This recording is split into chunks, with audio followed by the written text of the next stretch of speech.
Good evening, folks. I see 9 people watching so far. Welcome. Appreciate y'all being here. We'll get started in just a couple of minutes. Show will start at 8 o'clock Eastern Time, the real time zone. Appreciate y'all being here. Make sure you go ahead and share out the stream to as many people as you possibly can. Let's make tonight a big show. Especially, I tell you what, why don't you invite somebody that has never heard of Ham Shack TV? That way we can get a subscriber. We're on the drive for 10,000, folks. We're about to give this radio away at some point soon. We'll be with you here in about a minute or so.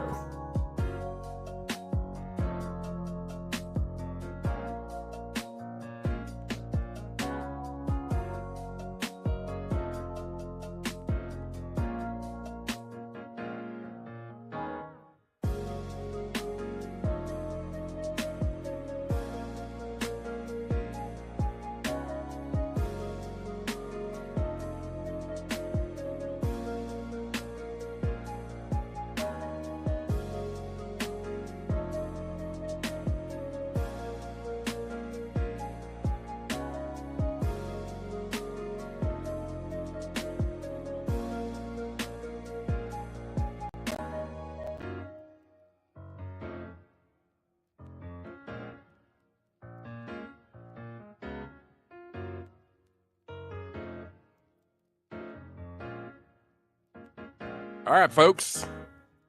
It is, according to my clock up here, I don't know which one's right and which one's wrong. Oh, no.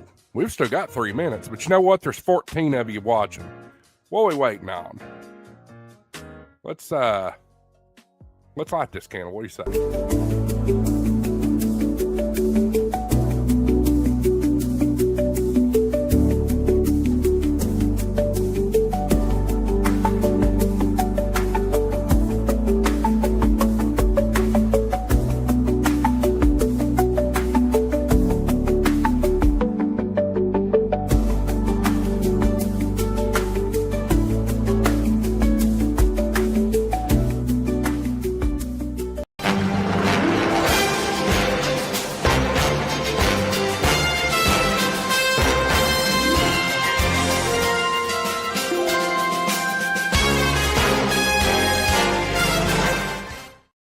Good evening, everybody. Welcome to Ham Shack TV Live. I'm your host, Josh, AA4WX. Appreciate you being here.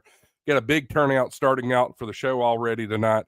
Several of you watching are probably new here. We've had a really big influx of subscribers as of late, and that's exciting news. So if you're new here, welcome. Thank you for subscribing to Ham Shack TV. If you're not already subscribed to Ham Shack TV, please go ahead and do so. You can see this corner. You can see I've got the subscriber count live listed. The reason we've done that is because at 10,000 subscribers, we're giving away a brand new ICOM IC 7300, courtesy of Gigaparts. They're helping out with the giveaway, so we really appreciate them, guys. It's going to be a fantastic show tonight, guys. Appreciate y'all being here. Let's jump in the chat, see who's all in the house. See several of my regular panelists. They are already here. Gary Graham's in the house saying howdy, y'all. Good to see you, Gary. Dalton Graham is in the house. Wonder if there's any relation there. Doubt it. 35 degrees and raining in Nashville. Good to see you, Dalton. I don't think I've seen you here before. Appreciate you being here. Terry with the Tangos in the house. Hello, fellow hams. Good to see you. I'm here. Let's see here. Dave's here. We'll get him in a minute. Chris, PI6QL. Good evening. Good to see you. He's watching simulcasting on somebody else's channel. That's all good. T.O.'s in the house. Let's see. Anybody else? K6SUD. Good evening, everyone. Good to see you. Kelly, W0UQJ. Good in the house as well. Prep Ham Paul in the house. Good to see him. N3WER, Ham Radio Elmer's in the house. Bingo JM. Wow, we've got a whole bunch of you watching tonight, guys. Thank you so much for joining us here tonight. I'm very excited to have you folks here tonight. Chris, KD9YSW is here. Ramp Rat, Jason Lockwood in the house. Good to see you, Jason. Good crowd in here tonight, y'all. So first I want to do a little explanation. Some of you may be here expecting to see the interview with, somebody very special to me, Tim Berry, WB4 GBI. Unfortunately, I got a phone call from him this morning. There was a scheduling conflict. No need to fear. He will be here next week. Please join us next week for that show. I want you all to hear his story. It's truly, truly amazing.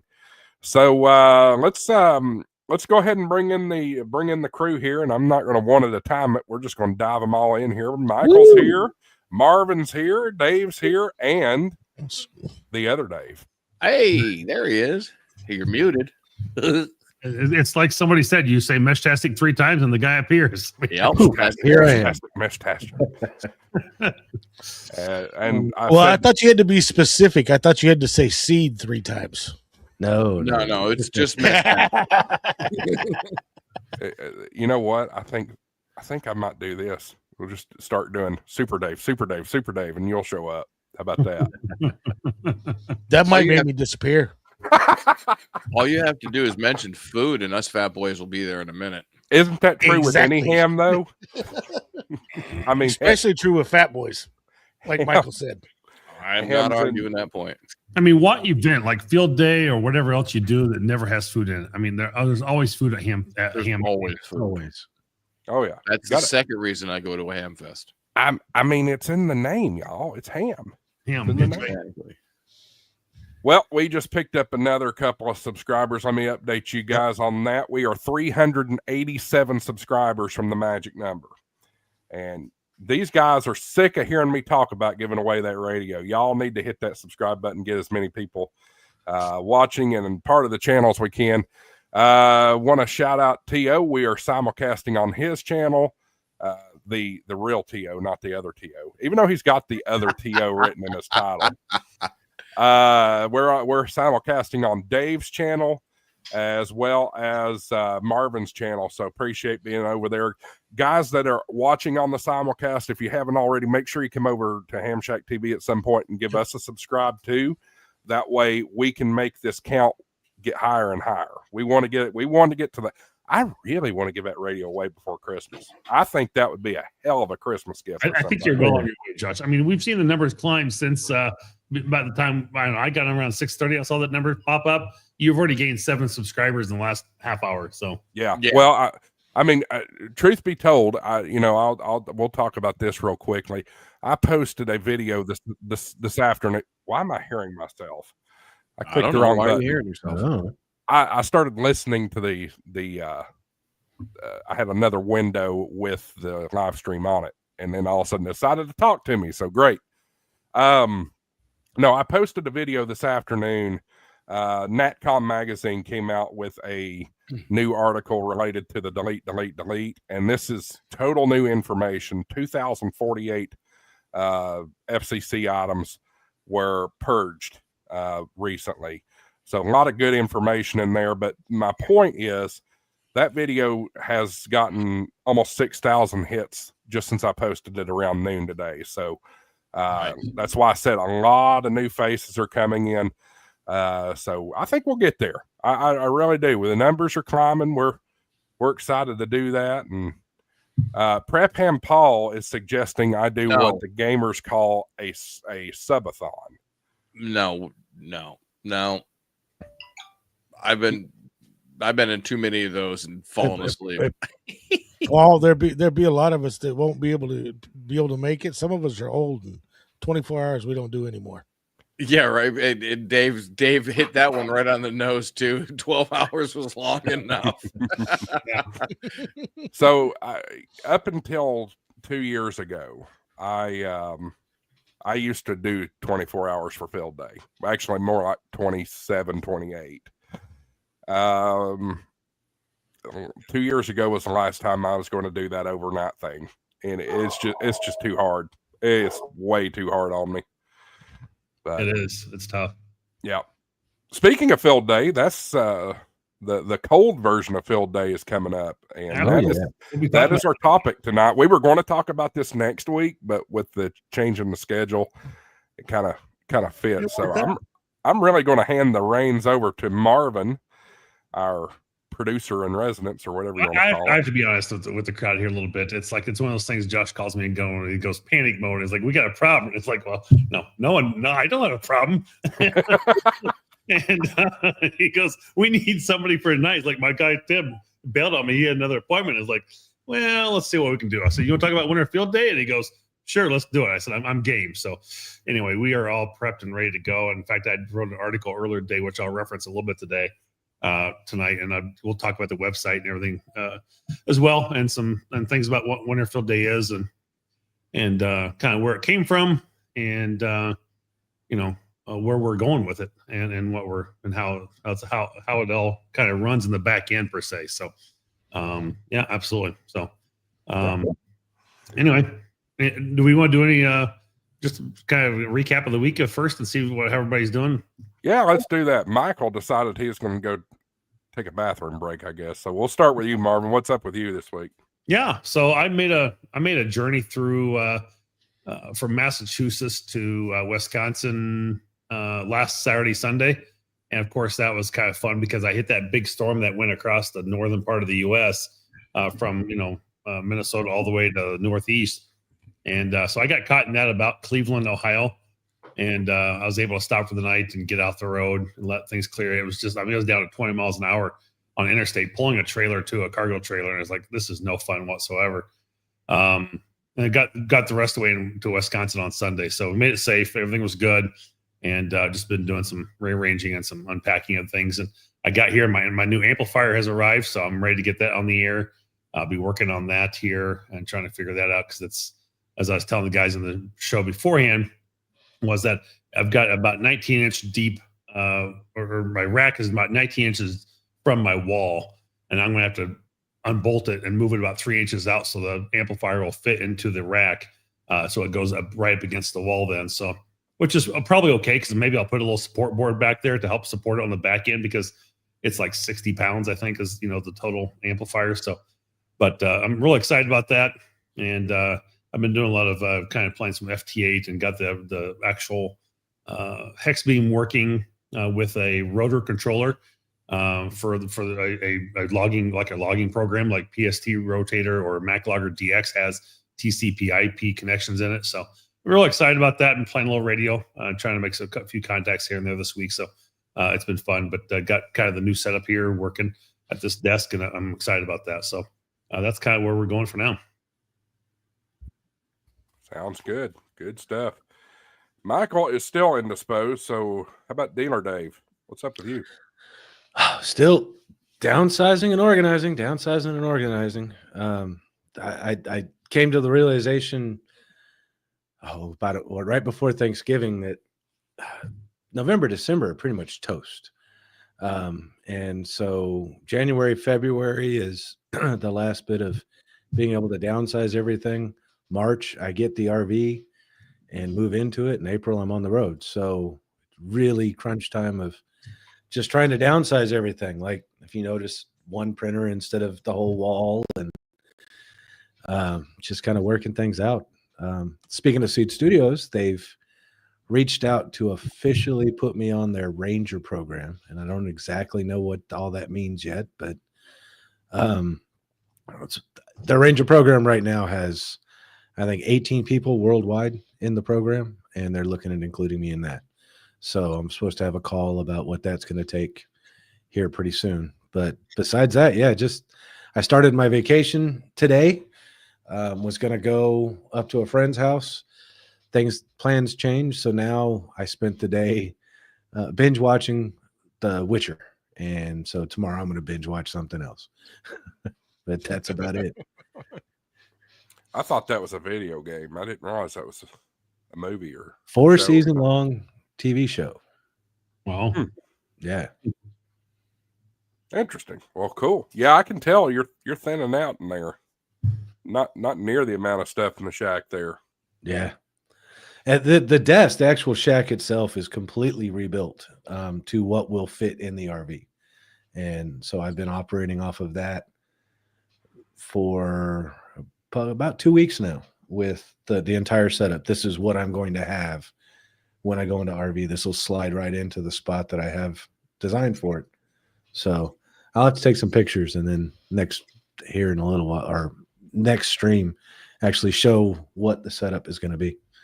Yeah, that'd be good. It'd be really cool. Absolutely. All right, Super Dave, you've waited patiently. Your turn.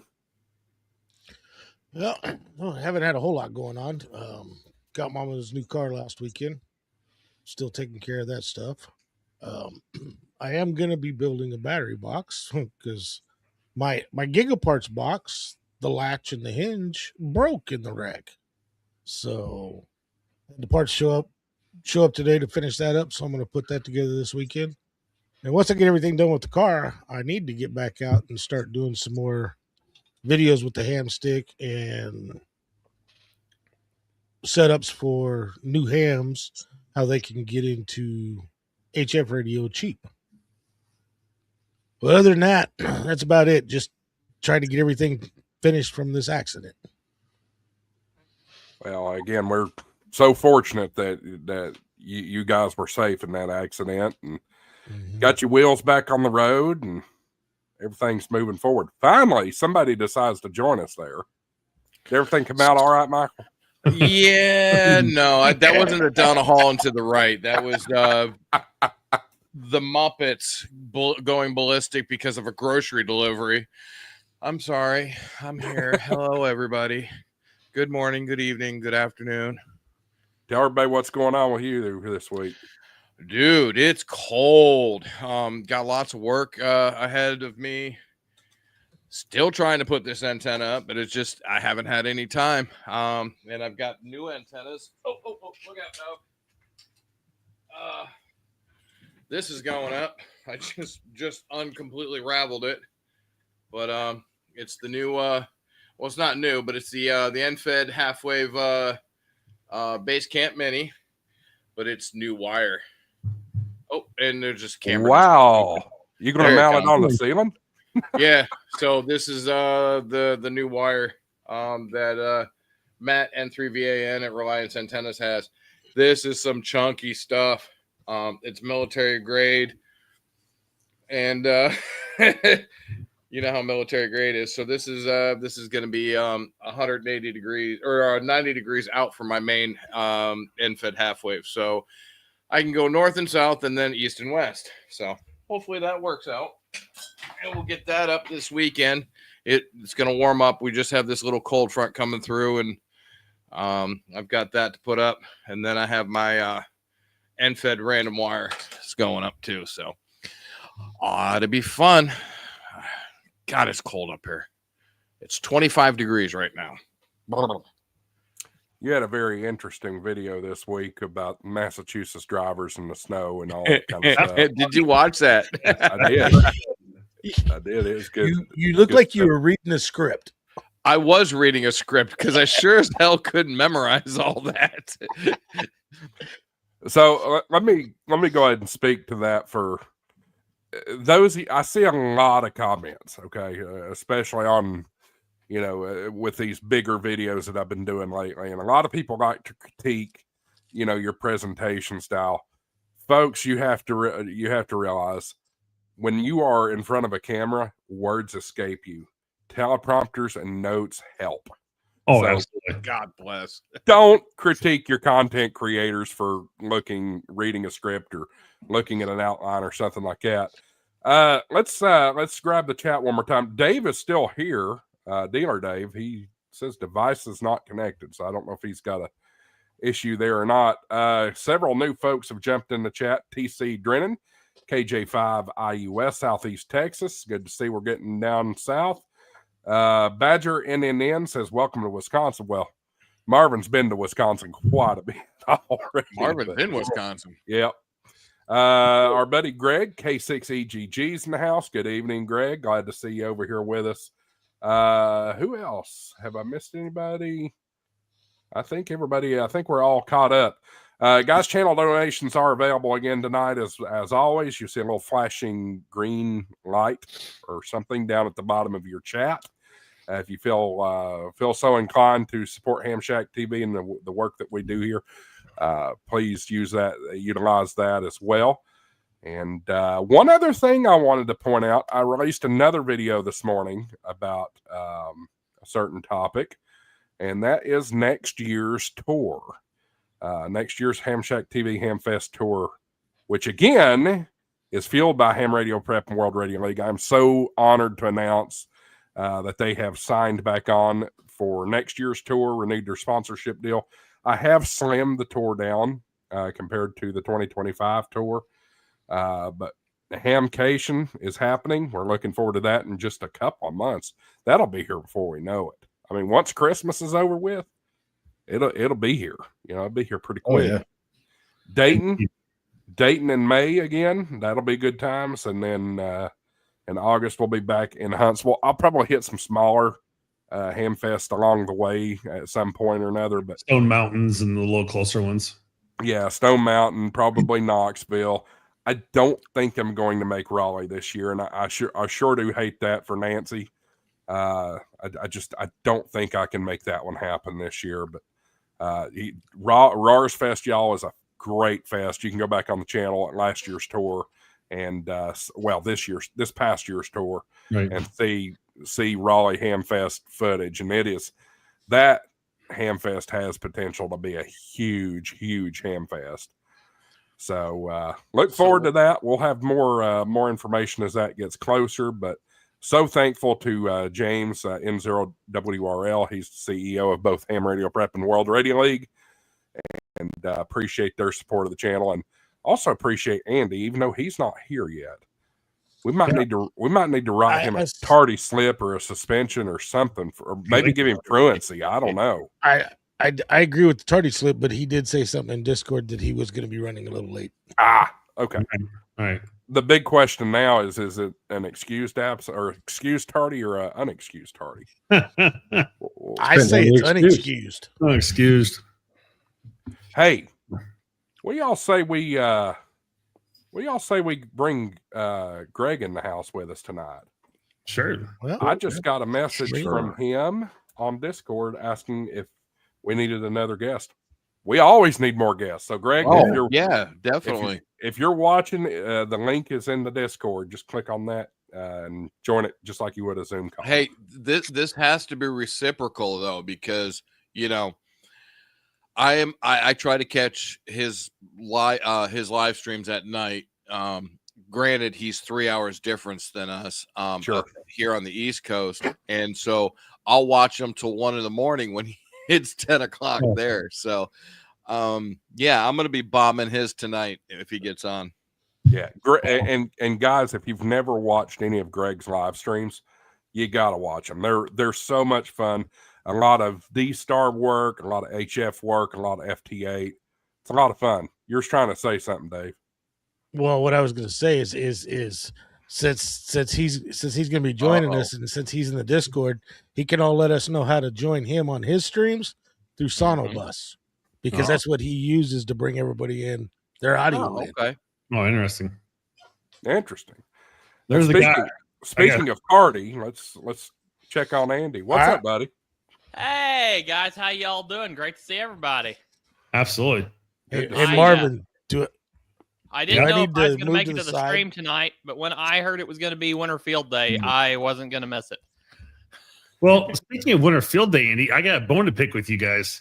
So Okay, what kind of a bone? we have a proprietary picture here behind Dave that he's got that looks like it's coming from the World Radio League. I want to make sure there's permission's been used to use that picture. Oh, absolutely. Dave can use any background picture of World Radio League he wants. This is coming from World Radio League.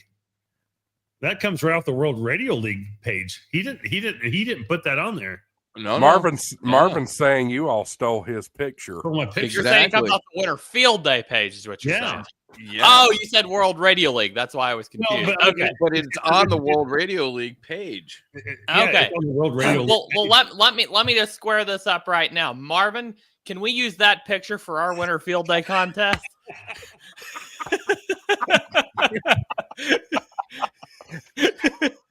Mm-hmm. What is it? Beg for permit, or was it? Ask for forgiveness, not permission. Yeah, that's it. Yeah, It's a so lot Andy, easier to to beg for forgiveness than to ask for permission. I Sometimes. saw There that. you go. There you I go. saw that tonight, Andy. It's like I told Dave. I said I'm going to harass Andy about Well, that.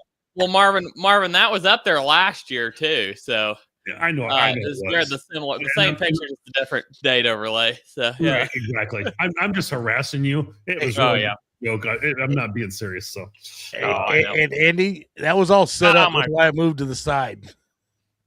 We had What's been that? we had been Oh, yeah. planning that. we've been. Ever I'm since sorry. frozen. My picture's gonna freeze off and on throughout the night because the EOS utility is terrible, and I'm looking for an alternative. Just warning everybody.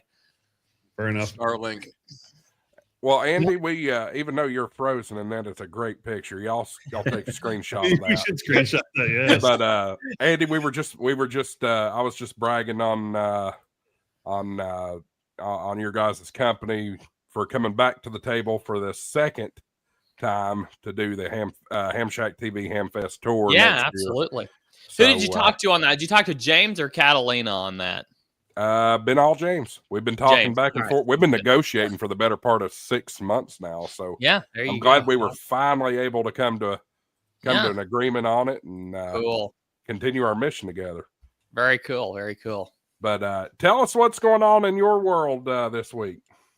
Yeah, absolutely. So, man, I wish this thing. I'm just gonna. I'm gonna. If you don't mind, I'm gonna share my screen for a couple minutes. Please. If you're good with that. Yeah. I wish my camera would work, but it will hopefully come back in a little bit. I may have to drop and show back up. But so let me share my screen here. We've still got some sales still open and running, at least through the end of the week. Some Black Friday, Cyber Monday sales are still going on, so go check that out. Where's my? Here we go. I've been doing some POTA activations lately, so can you see my? Nope. Yeah, I'm Nope. trying. I've got to stop presenting my side here first. There we go. I've been doing some POTA activations lately, and I've done several this week, actually. I got my new mobile rig set up, so it's been a lot of fun there. I finally landed on the leaderboard for Missouri here. Let's see here. I'm not the... let's see here. Uh-oh. Let me open this up. Uh-oh. There we go. So, I looks didn't like think you David were on the leaderboard. Foster. What's that? Doesn't look like you were on the leaderboard, sir. Yeah, I'm on the leaderboard. Absolutely. Right here. Looks like, wait. Oh, I know what happened. I think I need to refresh the page here, maybe. Nope. Anyway. So, yeah, I'm right here. Number 51 contacts. Something's not right there. Hold on one second here. I think I need to maybe close No, the no. Did you forget tab. to Everybody log has a few today? More contacts than you. No, I did not forget to log today. It's what he does for a living. He better be logging. He's been blowing up my ham alert this week every day I'm at work. I'm not sure how he's doing it because he's doing it during work hours. Yes, indeed. I since I got my new mobile rig installed, there's a POTA park 6 minutes from where I work, so I can go on a lunch break, just run over there and activate. It's very cool. Nice. Let me get this. I need to go out there and check out Cedar Gap. Yeah, it's a really great place. I've got to be close to getting my kilo eventually here. I don't know. I think I have 600, 700, 800 contacts from there, maybe. Anyway, I don't know what's going on with this thing. Anyway, let me just go ahead and share it with you here.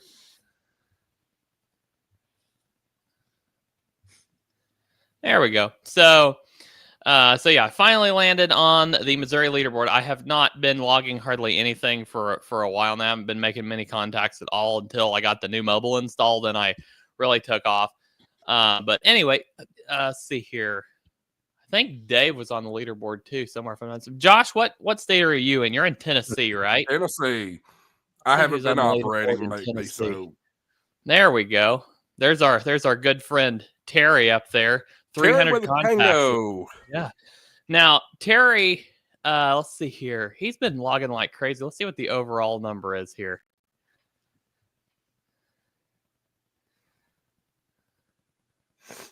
There we go.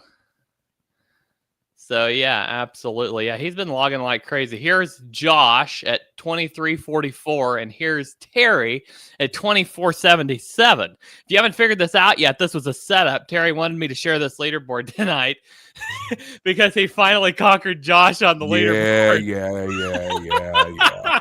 I'd like to remind everybody that here in about 3 weeks time, I will be off for the rest of the year. So enjoy that Yeah. while that lasts there, Terry. Well, here in about 3 weeks' time, it will be the rest of the year. So, Yeah. Well, my question is, has he beat Brad yet? yes, Brad's right here. He's Brad's at 2189. Terry's at 2477. So he has he's got overall he's beat Brad week to week. I think this week he's here we go. 125 and 300. So he's way past Brad this week. Last week it was, and for those of you who don't know, Brad K4AZE is our one of my coworkers at World Radio League. He handles a lot of the bug tickets and that type of thing, and user community comms, that a lot of stuff is on his plate, and contests. But yeah, last week he beat Terry out substantially, and then the week before that, it's like, yeah, they've been going back and forth. We've got a new channel in our Discord called Fist Fights and Bragging Rights. And yes, Fist Fights is alluding to CW if you hadn't figured that out. But anyway, so yeah, that's been a lot of fun. Him and Brad have been going back and forth, and so yeah, really a lot of fun. Yeah. Andy, I got a question. So I'm on World Radio League, and I'm looking at Massachusetts state leaderboard all time. And I see some calls in there that I know. And then there's a Marvin. But my call isn't in there. And I know I have a lot more contacts than a lot of the people on this board. Are they imported, or did you directly log them? They were imported. Yeah. I know what the Imported problem contacts is there. don't show up on our leaderboard. What? No. You have Yeah, to no, log trust them me. directly in World Radio League. I had to do a bunch of logging on World Radio League because all my imports don't count. Oh, Yeah. man. Yeah. That's the way it was set up from the beginning, and we've never necessarily had reason to change it. So anyway, I guess if enough people start lobbying and beating down our door, we might start to slightly consider it a little bit. But right now, it's not on the roadmap anytime soon for sure. This way, just because it means you have to actually use World Radio League as your logger, because I don't think it's fair for someone else to come in and take their HRD or something, or some other N3 FJP contact right. they've been doing for 5-10 years, import it, and now have 10,000 contacts in there and bowl somebody. Absolutely. So, Yeah, for sure. It makes sense. That's why I was just asking. Yeah. So we do have Marvin. I did those contacts. Andy, let me take a quick break here, if you don't mind. We'll come back. We'll come back to you. We've got Greg's in the house. K6. Hey, Greg. GG. Greg, Hey. What's going on? hey, what's going on, Greg? Nice to see you folks in here. Glad to see you How's finally make it how's over 60 to us. degrees California. It's cold. It's chilly. It got in the 40s at last night. So Oh my God! Oh, You big baby. I had to put a sweatshirt on when I went to go eat Chick-fil-A earlier. So we didn't even get to that as a high today, Greg. well, That was the wrong crowd to complain about it being cold, Greg. it's 11 degrees in Wisconsin here. So yeah, that's not. ooh. Yeah. I give you props for going to Chick-fil-A though. But I missed your mom this week, so I figured that would be an easy fix for me. I will say I do understand Californians. 40 degrees is cold for them. It Yeah, really is, though. considering I was out there a month ago in late October and it was 97 degrees.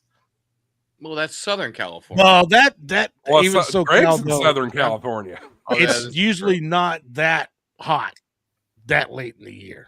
No, and we're supposed to actually be 90 next week. Believe it or not. Wow. So Jeez. It's weird. It's weird. And I was trying to play some ham radio yesterday, and we have something called the Santa Ana winds.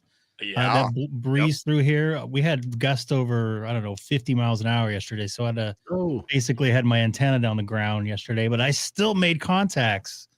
I was trying to get my my what do they call it? The 12 days of QRZ. I don't have my notes in front of me, just like Josh mentioned. Oh, has that started yet? It started on December 1st. Really? Yep. Oh, it is December 1st. You're right. Duh. I didn't even think about that. What happened? What happened in November? Right? January seemed like it took January was like a year within itself, right? At least that's the way I felt about it. And then the rest of the year just kind of and then it's almost done. It's pretty amazing. It's gone by really quick. Yeah. 12 days of I don't know. Oh, my screen doesn't work. Oh, that's a bummer. I hate when that happens. I had a failure here. But I was going to show the 12 days of Christmas. I'm doing okay. I've made some 160 meter contacts, which is not very good for the antenna I have, but it still works. I was going to say, what did you put a new antenna up, Greg? Nope, still using my my antennas 4010, but it seems to do you pretty got good. it tuned on 160. It could tune on 160. I'm impressed, but I can't get it to tune on 60. I'm sorry, on 6, which is I think probably in my area a little bit more busier than 160. Really? Well, Andy, speaking of 12 Days of Christmas, we'll come back to you over on the league there. That would be a cool thing to have, something, maybe not a direct copycat of the 12 Days of Christmas, but some sort of a Christmassy themed award would be. Oh really yeah, we're cool gonna be going crazy with some awards here now that we've got our database sorted out. We're gonna have some really fun ones coming along. So, absolutely, yeah. Josh, don't get Andy started on Christmas. Oh, he had the Christmas decorations up on the Halloween stream. Exactly. Uh-huh. Yeah, it's got to be one of his favorite holidays. You want Christmas, I'll give you Christmas. For sure. No questions Except there. all we're getting from you right now is EOS webcam utility. Yeah, I know. Forget about it. You don't have another webcam you can utilize? It is here. It was giving me fits the other day, but it might work now. Where did I put it? Yeah, I know. I really need to sort my life out, but just be patient, please. And think Colin, it's the utility. Colin is going to ram this down our throat, and I knew it was coming. Just thought I'd mention it's summer, not winter. Yeah, coming down from Colin. the That's right. upside That's down right, guy. Colin. We can rub it in your face when it's your winter and our summer. So Right. it can go both ways. We actually have a team member in Argentina. Her name's Catalina, and she it's summer for her too, since she's in the southern hemisphere. If y'all joined our live stream on Monday, then y'all were able to meet her. She came on the stream for just about the whole stream, and that was a lot of fun. Probably be bringing on some more team members over there on the Monday live stream. But, Wow. yeah, it was a lot of Fun fun. stuff. Well, Andy, do you got anything else you wanted to share? Or do you? Yes, we want we do have some updates. Okay. I was sitting here working on my seeing if my other camera decided to get past its hiccups and work for me, but I don't think it's going to. I do have a few things. Oh, I know what happened. Go with somebody else for a couple minutes. I'll be right there. Well, I tell you what. Let's do. I see the Winter Field Day log on your screen. Let's go ahead and dive into some Winter Field Day stuff, and we'll come back to the World Radio League side of that here in a few minutes. But before we do, let's talk to Greg for a minute, guys. If you're not familiar with Greg, K6EGG, what a cool channel he runs in his live streams. Guys, Greg, tell the audiences here, we're simulcasting on 4 channels tonight. Oh, a little bit about who you are and what you do over on your channel and all that kind of stuff. well, my name is Greg, K6EGG. I can't. There we go. Somewhere over here. There we go. Hi, Greg. Hello. Hi, Greg. I run a little tiny live stream channel here on YouTube. Just having a good time, just trying to connect with folks out there. I do some live streaming from some of my POTA activations. I bought a Starlink dish last year. Was able to make because some of the POTA parks here in California do not have cellular coverage. Chino Hills, which is great. I do a lot of my POTA activations there, so I pop that Starlink dish on top of my car there and go to town with it. I mainly do this. It's kind of like almost like a reverse channel where sometimes like people present and make videos and do that sort of stuff and like show people how to do stuff. Mine's kind of opposite where I don't know how to do stuff and people in the chat, I usually do stuff live. I do live streams. People in the chat explain to me how to do it. So everybody's kind of learning along when I'm learning along. So a little bit of a backwards type of a channel because I'm just an amateur. I don't know what's going on half the time, but I'm just trying to have some fun, making contacts, communicating with people. I really enjoy doing that. I'm a television sound engineer by trade. So I'm kind of like doing a bunch of my hobbies all at once. And I love connecting with people and meeting new people and finding out, just better ways of doing stuff. And our hobby is always changing and someone's always has a different way of doing stuff. So I'm just trying to gather that and present it into a YouTube form. Hey, Greg, you should show everybody your setup there with your mixing board and everything. If you have that camera available. Let's see. See some of my, when I go, yeah. Oh, what'd you do? Break it, Greg? Yeah. There we go. Stuff, yeah. Are you using the EOS utility perchance? No. OBS is killing me right now. I don't know why. Well, that's exciting to know, Greg. I didn't even know that as long as I've watched your channel. But I did some. I've been in TV for a long time myself, and that's really cool. I didn't realize you were into that kind of thing. Yeah. The other thing, real quick, is it in mirror form or something? Because it looks like my soundboard is opposite with my writing opposite, and I don't know. It does look reverse. It looks mirrored. How do I fix that? Can I fix that somehow in here? Yeah. It's great. Whoa, train wreck. StreamYard, I've had this problem. StreamYard will not let you mirror. It'll say it lets you mirror, and it will show you that it mirrored, but it doesn't show everybody else that it mirrored. So I'm not mirrored there. Oh, I'm not mirrored. Okay, so it does look normal. Okay, so all right. Oh, you're right. You're right. Like it is not mirrored to the stream. Okay, so I route all my audio through this soundboard here. And it's through through some software in my computer that this soundboard is a digital console and an analog console mixed. So I can send my radio analog, and I can send stuff into the live stream digital. Thankfully, there's some software I'm spacing, and this is why Josh mentioned about the notes, because I wasn't too prepared when I came on here. Sorry, man. Here, but there's some software that called Loopback that you can route audio basically virtually through different apps or programs within the computer. So when I do a live stream, I have some folks on Sonobus, which is an IP based software that has that transmits audio peer to peer with very little latency.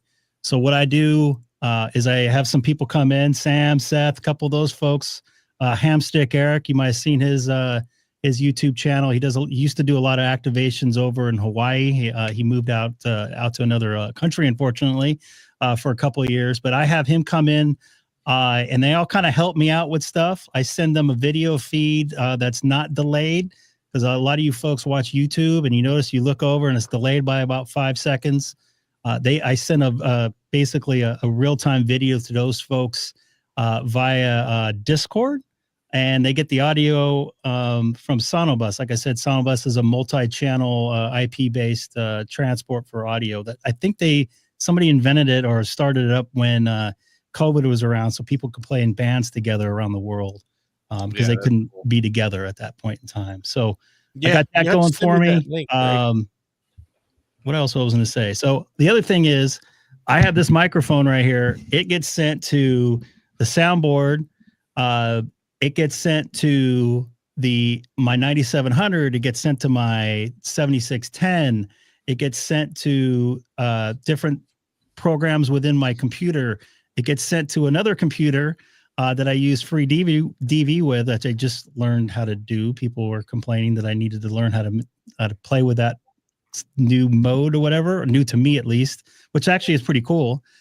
So I try to kind of showcase what you can do with what you have. I don't need to do all what I'm doing. You can hold a microphone and plug it into your radio like anybody else, but I just kind of want to experiment around. And look like Andy. We can see Andy now there. Yeah, hi everybody. I'm sitting here searching Amazon for an HDMI capture card. Oh, just go get it. Oh wait, I lost myself. That's why. Okay. Hey Andy, just go. It's called Elgato. Just go get one and be done. Just make sure you use my affiliate code. Totally kidding. The cat. Hey, great. We were talking about this just before going live here this evening, and we were talking about how to take a mixer and you've got your line in going from the mic into call it channel 1 in the mixer, and then I'm using this for the podcast and live stream here, and then I want to be able to use this connect into like my FTDX10. And so I've got line 2, 3, and 4, and I've got line outs as 1/4 inch. How do you run that into your other radio then? Are you using a splitter or do you have another line? So that's actually a very good question. So what I do here, I don't know if there we go. Perfect. What I do here is I don't think you can see the labeling on here because of the lower third there, but my first channel here is my microphone in my RE27. And then I take a second output of my preamp, my mic preamp, and I send it into this channel right here. Now this mixer has 7 or 8 different outputs. Basically I'm mixing for this when I do live streams and when I'm on the radio, I mix 4 different outputs at once, because sometimes you don't want to have certain signals go to certain things. Like if I'm talking on the radio and somebody jumps on Sonobus and drops an F-bomb or makes a joke that I don't want to go on HF.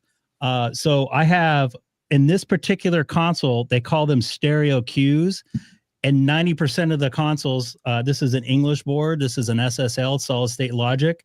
So, and their logic is a lot different than other mixers, but generally you have auxiliary outs, which are just like main outputs, but you can assign them on each channel. So what I do for my radios is I take a second output of my preamp that I have outside of my mixer, which you guys can't see on the stream. It's an old Semitrex 528E that I picked up on eBay for like $100, and they sound awesome. They got a lot of headroom, a lot of gain, and they don't get RFI because they're made for radio stations.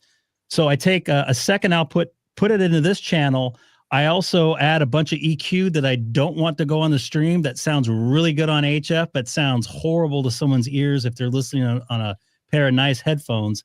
I also there's something called an insert button, which a signal goes in and out of this channel.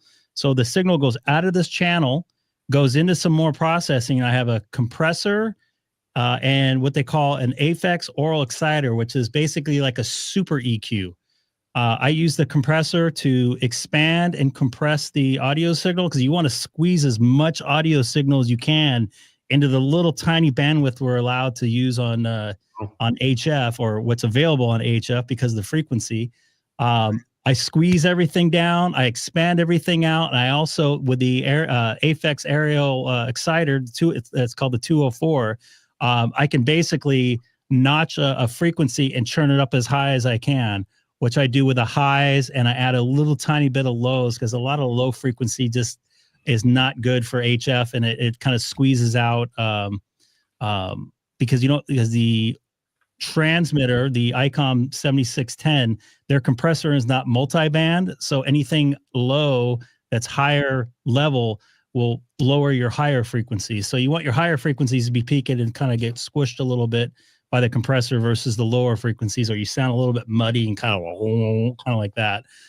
Anyways, I take the insert insert out in back into the channel, send that out, pre-fade. This channel is always down. So there's a button on and it says post and pre on there. So I have this pre-fade. So I don't have to have this channel out to send anything out. And I'm only sent. So I have this mixer with 18 channels or whatever between the stereo channels. On my aux 2, that gets sent to the radio, which you guys probably can't really see. It says 2 radios. I send this aux that only has this, the radio feed to it. I send that to it. So that way, the other thing is I'm also monitoring the 7610 in. So when I'm monitoring it, I don't want to have that aux feeding that and it'll be just a big loop. You get feedback and it will sound horrible. It wouldn't sound good on the air. So you got to make sure that nothing else is up. I don't want Seth, N2SPG cussing or Sam or any of those guys cracking a joke. So this is my this is my Sonobus channel, which I generally have down. I definitely have it off. There's no light on there. I can turn it on like that.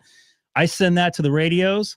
It goes. So I also, it's stereo. I can send, I panned off a little bit more to the right to this, and the right's going to the 7610. It's a stereo aux. And the left is going to the 9700. So this one output supplies 2 different feeds that I have going to both radios. And I have 2 foot pedals.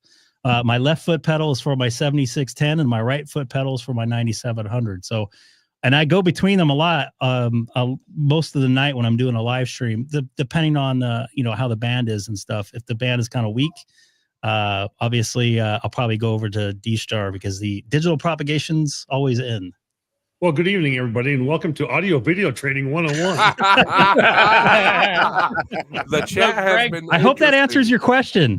Greg, Yes. I have a question. I do have a question for you. Which Can you start over? Yeah.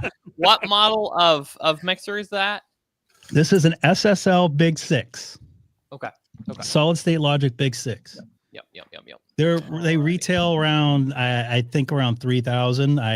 Ouch. Somebody I know, I didn't pay for that. A much. guy who knows a guy. No. Yeah. Was that one of Did pay those the ones that tax. fell off a truck? Kind of. No, it's legit. It's something to let's just say I didn't pay full price. That's for sure. But it's definitely legit.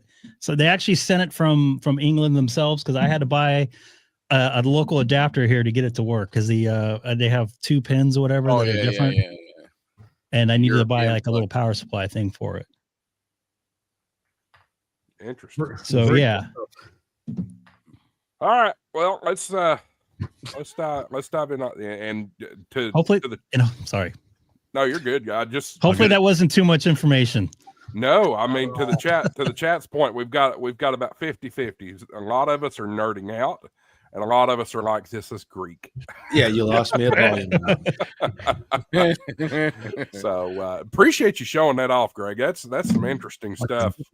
Thank you, Marvin. Let's dive in on Winter Field Day. What all you got for that? Well, Winter Field Day this year is diving into its 19th year, and I think that's just a true testament to what this event has evolved in, the resilience and ingenuity and building of what it's come for the last 19 years of Winter Field Day, starting out with something being proposed by a group in 2006, saying, hey, we should do something about Winter Field Day, or we should create a Winter Field Day. And this is really a group called SPAR. And I'm not sure if they were out of Pennsylvania or Ohio, where exactly originally they were. But, they wanted to create a Winter Field Day. So the first Winter Field Day was really formed in January 13th and 14th of 2007. And that's when it first took place. So, again, it just, what began kind of almost even as an experiment or just kind of, hey, let's do something as a group, has really blossomed into a much more robust platform, and now it really became more of a emergency communication exercise during the winter. And with last year's numbers, I think that is a really good testament to what it has become. We had over 357,000 contacts last year. 26,000 different call signs were used, and we had I want to say right around almost nearly 800 different clubs participated in Winter Field Day, and Winter Field Day is just not exclusive to the U.S.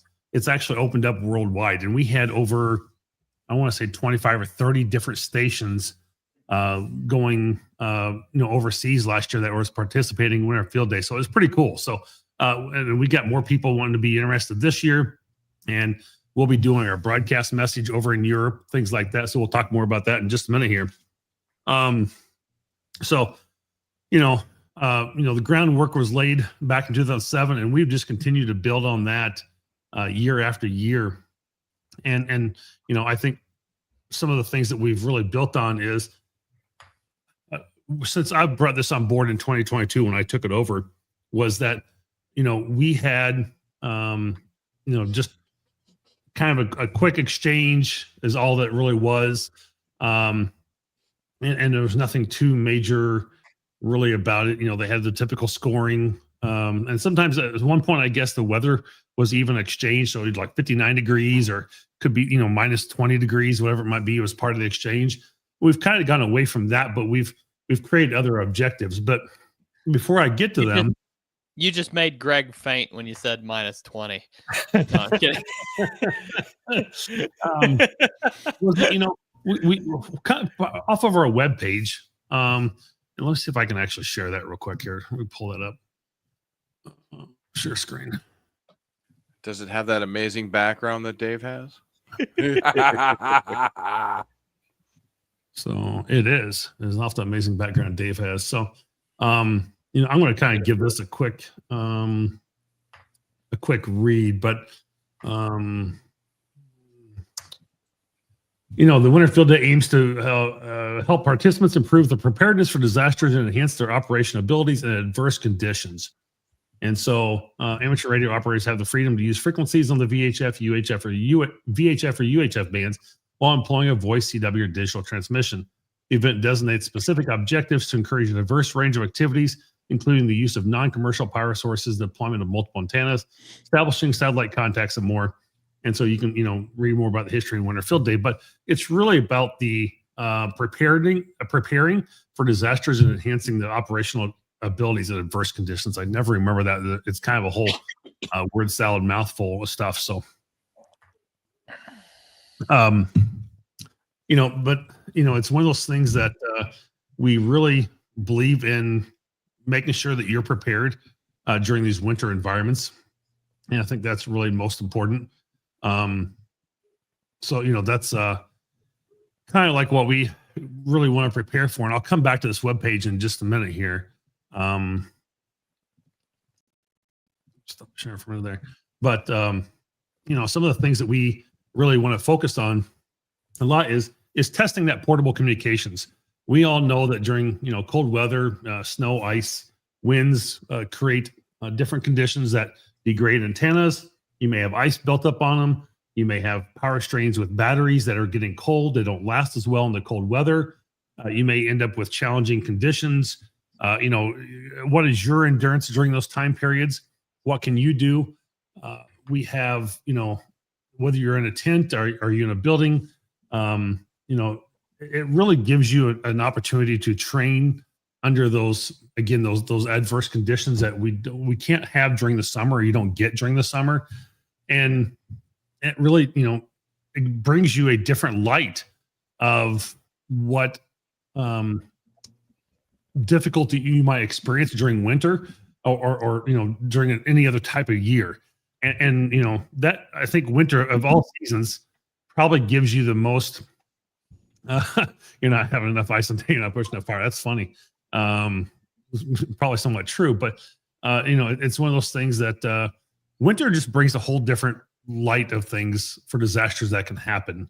And so it's a good time to make sure that you're staying up on top of things. And we do give you the opportunity to run on battery or solar, but obviously your daylight hours are less during that time. So it makes it a little bit more challenging as well. So how long can your, solar go? Or, it's a good time to test that generator. It's always a good time to get them up and running. If you can go out and test them once a month, you probably should. that's a bad check mark on me because I don't do it on my own personal ones often enough, as well. But exactly. But it really gives you an opportunity to test where the commercial power lines may not be available. Ice that goes down during the winter. They're trying to get storms come in and snow comes in, and you don't have that regular commercial power to do it. So does your battery or solar power, or generator really work during that time? So it gives you an opportunity to broaden your skills as well, because we have all kinds of objectives out there to test yourself and say, hey, I've really never done a satellite contact before. I want to be able to do one. It gives you an opportunity to learn and take time to do that and see if that works. The other thing is we've got things like we did. I'll say it. I copied the summer field day a little bit. We created a broadcast message last year for the first time, and we do not make it as long. It's a lot shorter. It should be a lot easier to copy. That was our first year doing it last year. I think we had a lot of luck with it. I think people liked it overall. I haven't heard anything bad about it, put it that way. But it gives you a chance to copy a message, and we do it in different modes. Like CW would do it in, we're operating in digital modes. I think we're going to go with PSK. I have my notepad right in front of me, but I think it's a PSK 31 we're going to do this year is what we're pushing out. Last year we did Olivia. It's a very robust band. It can really go through in low band conditions. And so it really pushes through kind of like FT8. But of course, people are going to go, well, why can't I do FT8? Why I want to do FT8 on winter field day? But it doesn't transmit an emergency message. Use JSA call. If you've never used JSA, use that instead. Sorry.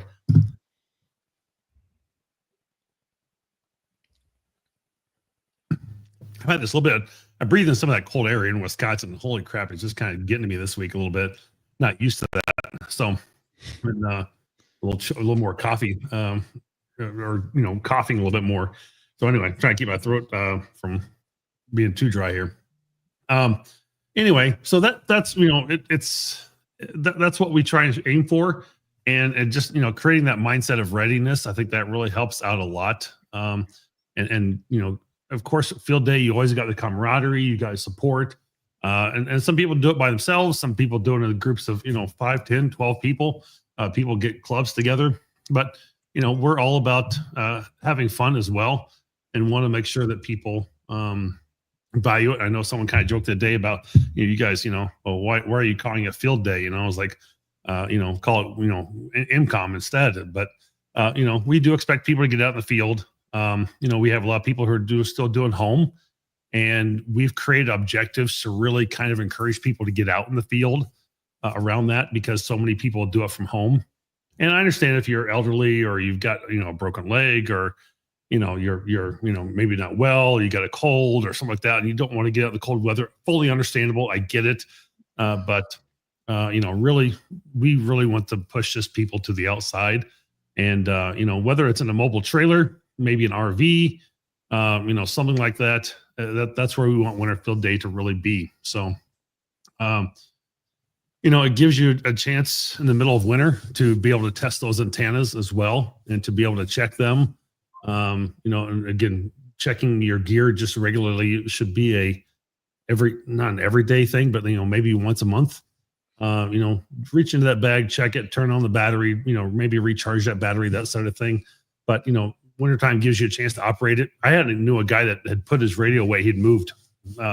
He moved, separated from his wife, moved away, had his radio in the box for 6 months, went to pull it out, didn't work. It was fine when he put it away, but it just didn't work anymore. So, it's like, well, crap. So it's one of those things that it's good to test it, and it's good to check on a regular pattern or a regular basis.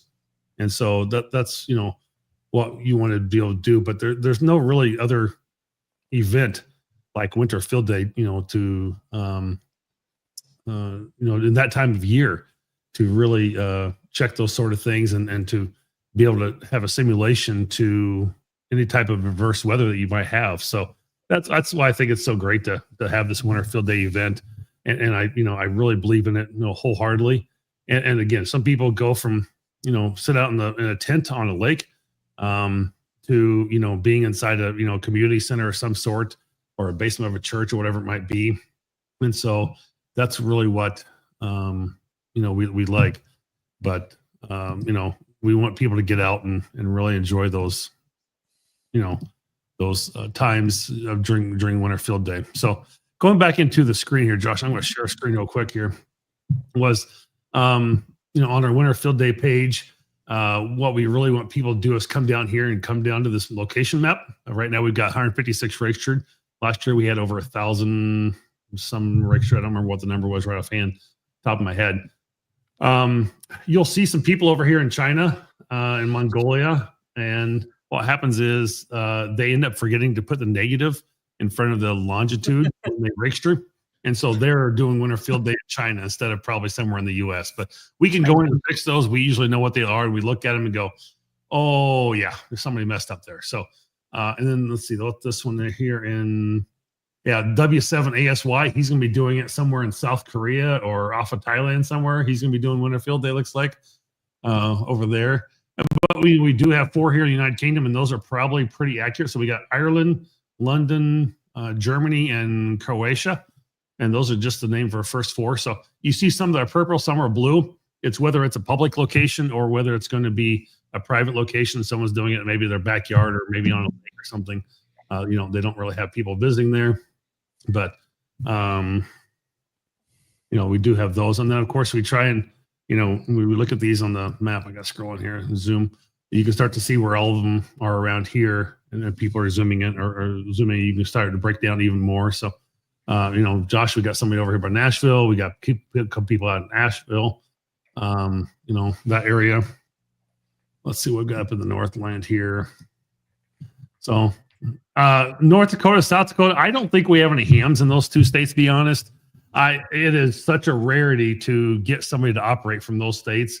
Montana is a little, I've had usually 1 or 2 people from Montana, but North and South Dakota, I just don't think there's any hams during the winter that want to operate there. Those are 2 tough states to really get for some reason. So if you're from North South Dakota and you're operating Winter Field Day, please go out and register on the map. So we do like to see all 50 states on there as well. Get people up in Canada, etc. So it's pretty easy to do, and we just like to kind of have an idea of who's out there, and it gives the people to opportunity to come visit you or to be able to learn more about it. So I know our club, Smoky Mountain Amateur Radio Club, we typically participate in this. However, I have not heard any conversation from the club about it, so I'm going to need to ask them about it. Yeah, definitely. So that's always Winter pretty good. Field Day is one of the greatest events to happen to ham radio, in my estimation. It's just absolutely awesome. Thank you, Andy. Appreciate that. Yeah, absolutely. So it's the first event I participated in right after I got my license, and nice. I had a lot of fun. Yeah, it is a lot of fun. We've had, like, at our Winter Field Days, we've had chili cook-offs, things like that. Ooh, yeah, that sounds like a fun. That sounds like a fun twist. You get 3 or 4 people bring the crock pots out, and we have hot chocolate, and we have a coffee station, and it's a lot of blast. Yeah, it's a lot of fun. So it's always a good time. And I the last 2 years I've went and visited other Winter Field Day sites as president of Winter Field Day, and so I really haven't done much operating. I did a little bit last year with about 25-30 contacts, but I didn't get to do a whole lot, unfortunately. You can find us. You can email us. Find us on Twitter, Facebook, or Discord. And we have a nice Discord channel, very active in there. A lot of information, a lot of announcements come out of that. Sometimes we have some polls going on in there. We're going to do a little bit of a JS8 thing this year as well. And something where, I didn't really get to play with too much last year. I had some problems with the radio. And that was using slow scan television.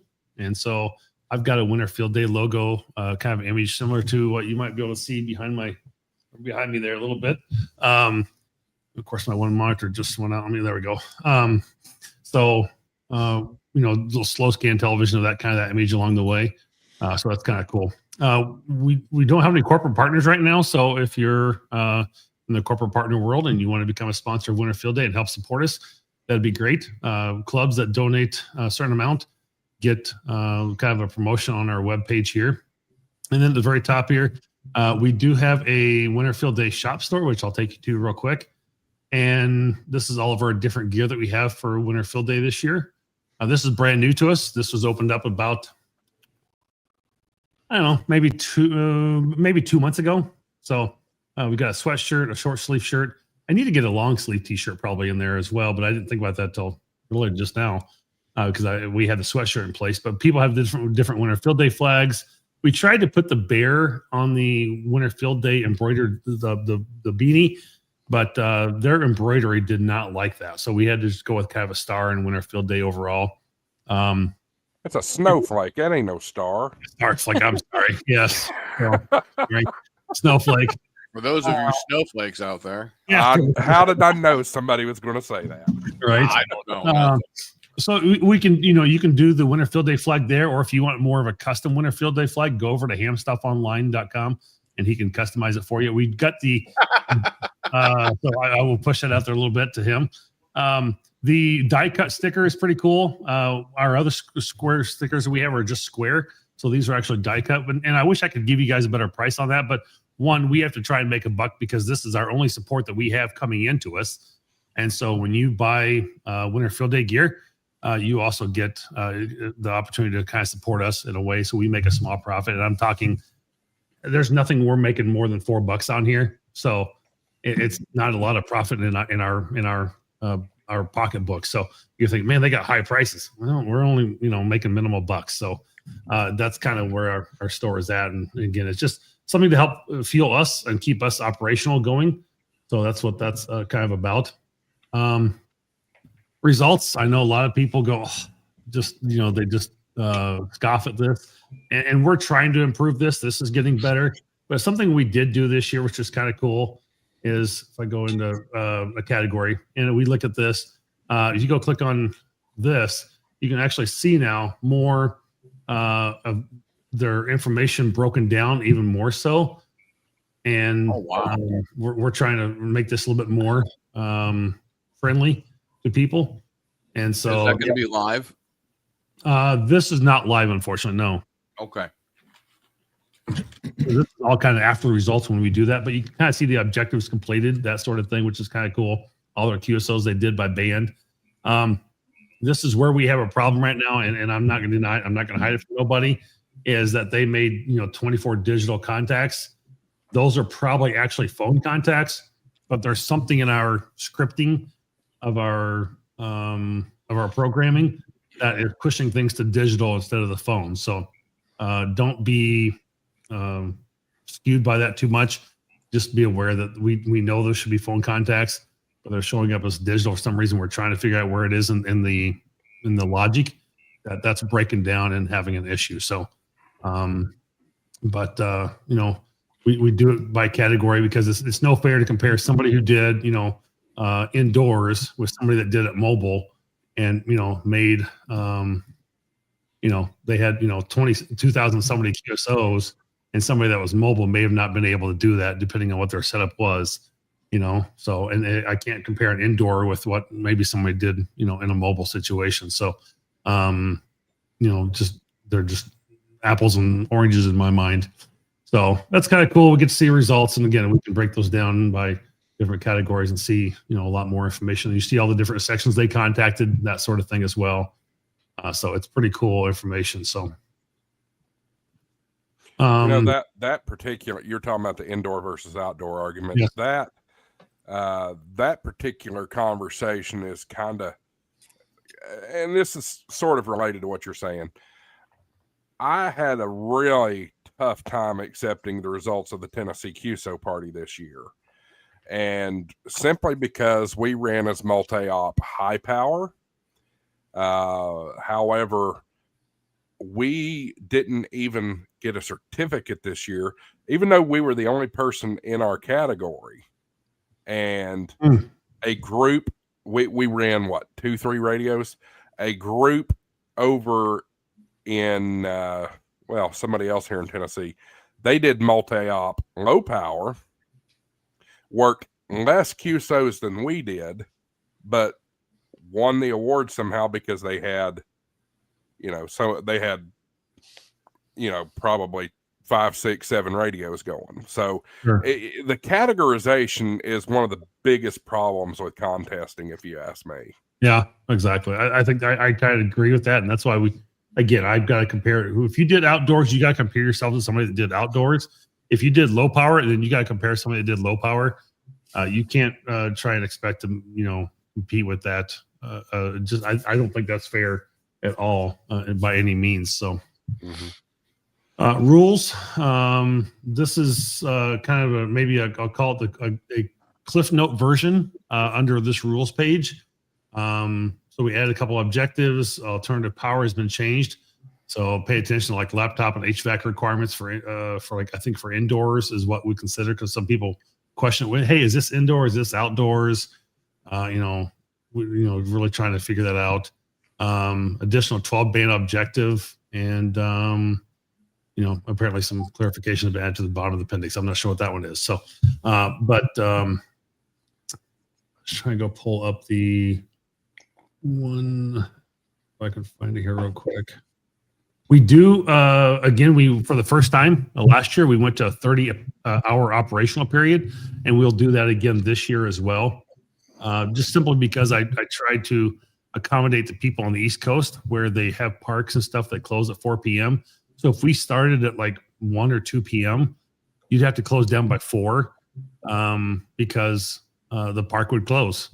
And I didn't know that until I went out east. And it was like, that's a bunch of BS. That's crap. It's like, how are they supposed to be able to operate? It's like, if you can go to a park and work, it's like, that sucks. So we moved it to an earlier time to give you a little bit more operational on Saturday to have, some time there, which is kind of cool. And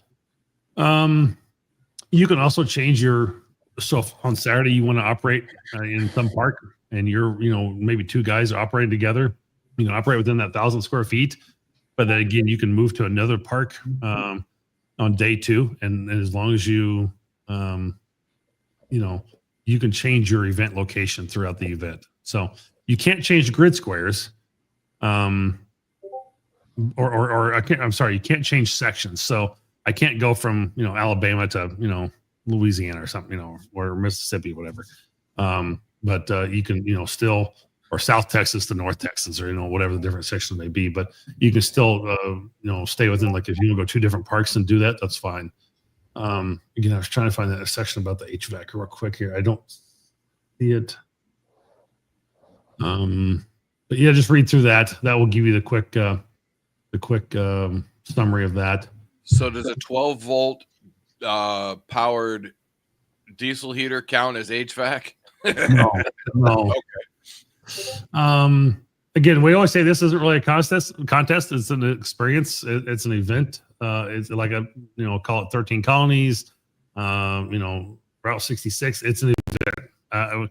It's not a contest, but some people look at it as a contest because we award points and we do that. And we have the contesters who are really avid about getting their contest points and being part of it. And so we have to keep a certain, it's a strategy of ours to be able to have both, kind of the contest and event part of it, in the same, element along the way to keep, Winter Field Day going. But, we don't really worry about the points that much. But what I really want to get to is our list of objectives here. So this is, so here we go. So we have all our point multipliers here. So you automatically just get 1 point for multiplying. And that was a failure last year of our math that if you took, if you didn't have any points, so you had made 270 contacts. Well, 270 times 0 is 0. So it made it really challenging. So we had to go back and at least give you 1 point. You don't complete this objective, you lose. You just lose. Josh was just taking his shoes off to count. Yeah. So you can operate 100% alternative power. You get 1 point for that. Operate away from home. Obviously, you get more points for that for every QSO. Deploy multiple antennas, making a satellite contact a little bit more challenging. A few more points awarded. Using FM versus using a satellite contact with single sideband or CW. And then sending and receiving at least one WinLink email. We don't need a confirmation of that at all. It's just more on the honor system, and that's a lot of this is based on the honor system, saying, hey, you know what, you did send in and receive at least one email. You can check the box, and hopefully you can sleep well at night with yourself. If you checked it and didn't, do that because you just wanted to get more points. But that's on you, not us. I have a suggestion for that. Everybody send a WinLink email to W0MET during Winter Field Day so that they can verify that you sent a WinLink email. I'll get to Andy. I heard you. I'll be right back in just a moment on that one. So copy the Winter Field Day special bulletin, which is always kind of cool. Again, we send out in multiple ways. We have multiple stations throughout the U.S. working on that. 6 different bands working on at least 12 different. Operate on at least 12 different bands using multiple modes, digital, CW, single sideband, operate the event QRP, so a lot more points for using QRP, and operate 6 continuous hours during the event. So out of 33 points, you make 100 contacts. Again, I don't do math online, but you can figure that out, and you can wreck yourself up pretty quick just by doing a bunch of objectives. So it really, again, challenging people to get out and do things differently. And not just sit there and try and make 100 contacts, but why can you make 100 contacts doing QRP? A little more tougher, a little more challenging, right? Maybe you have a small battery and you want to conserve that battery because you have to go for a 30-hour event. Well, you're not going to be operating 100 hours, or you're not going to be operating 100 watts if you'll have a smaller battery and you need to get through a 30-hour event. You're going to have to back off your power a little bit to be able to make it through to make that battery last. So it's just learning those sort of things and going with that. I think that makes a big difference. If you want to know more questions about why isn't FTA allowed, it just doesn't pass INCOM emergency, communications messages. We want you to go out and erase your log, those sort of things. So we do have a flyer here. Yeah, that's been updated. Okay. So that was not updated the other day. So you can put your local information here. A lot of people like this flyer, and a lot of people really used that last year quite a bit. So that was pretty cool to see those out and about with people. Other resources, logging programs. I can't really say this enough. Is if you are using any of these 3 or 4 logging programs or others, please make sure you're using the latest version of those contest loggers. They've been tried and true with the latest version to produce the correct output with ADIF or Cabrillo formats when all said and done. And if you're not using the latest version and you submit a log that has something from 1990 still, when you're in N3 FJP and you have not updated the versions to it, that's not on us to make sure your file's correct. It's on you to make sure your files are correct. So they have changed their loggers over the years. They do different versions, and they've updated to meet ADIF standards and to have the correct class and category for our Winter Field Day event. So that is, I can't tell you how many problems we have. I think we had like some 30 different versions potentially. And I'm not exaggerating this number one bit. I'm not lying at a wall. I mean, it was like 27, 28. I mean, it was near 30. I know that. Different versions of N3 FJP submitted last year. So, yes. So it creates a lot of problems. Fix that for you.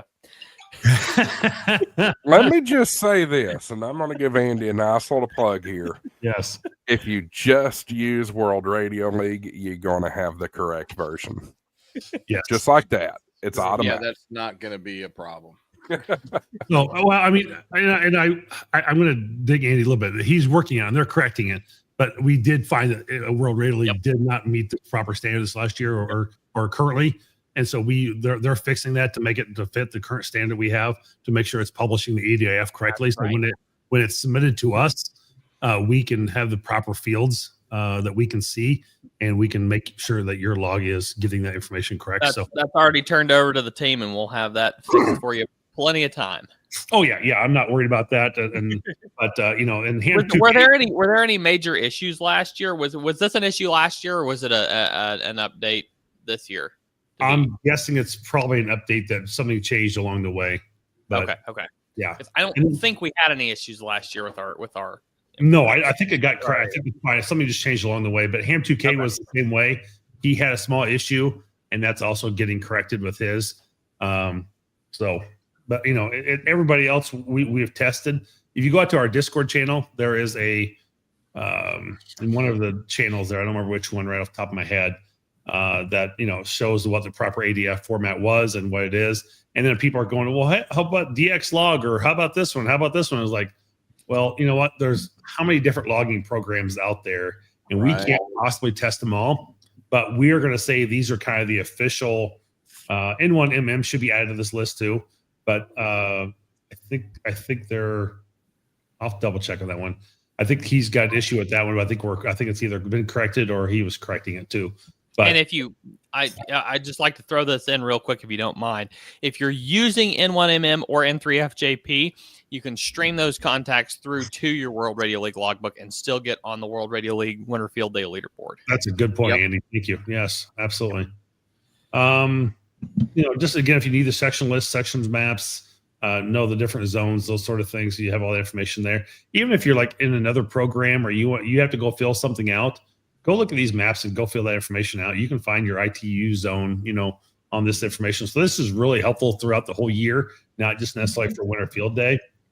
Again, you can add your custom flyer here, some location map, Bolton schedule. We'll put that out when it's not, it's probably not currently.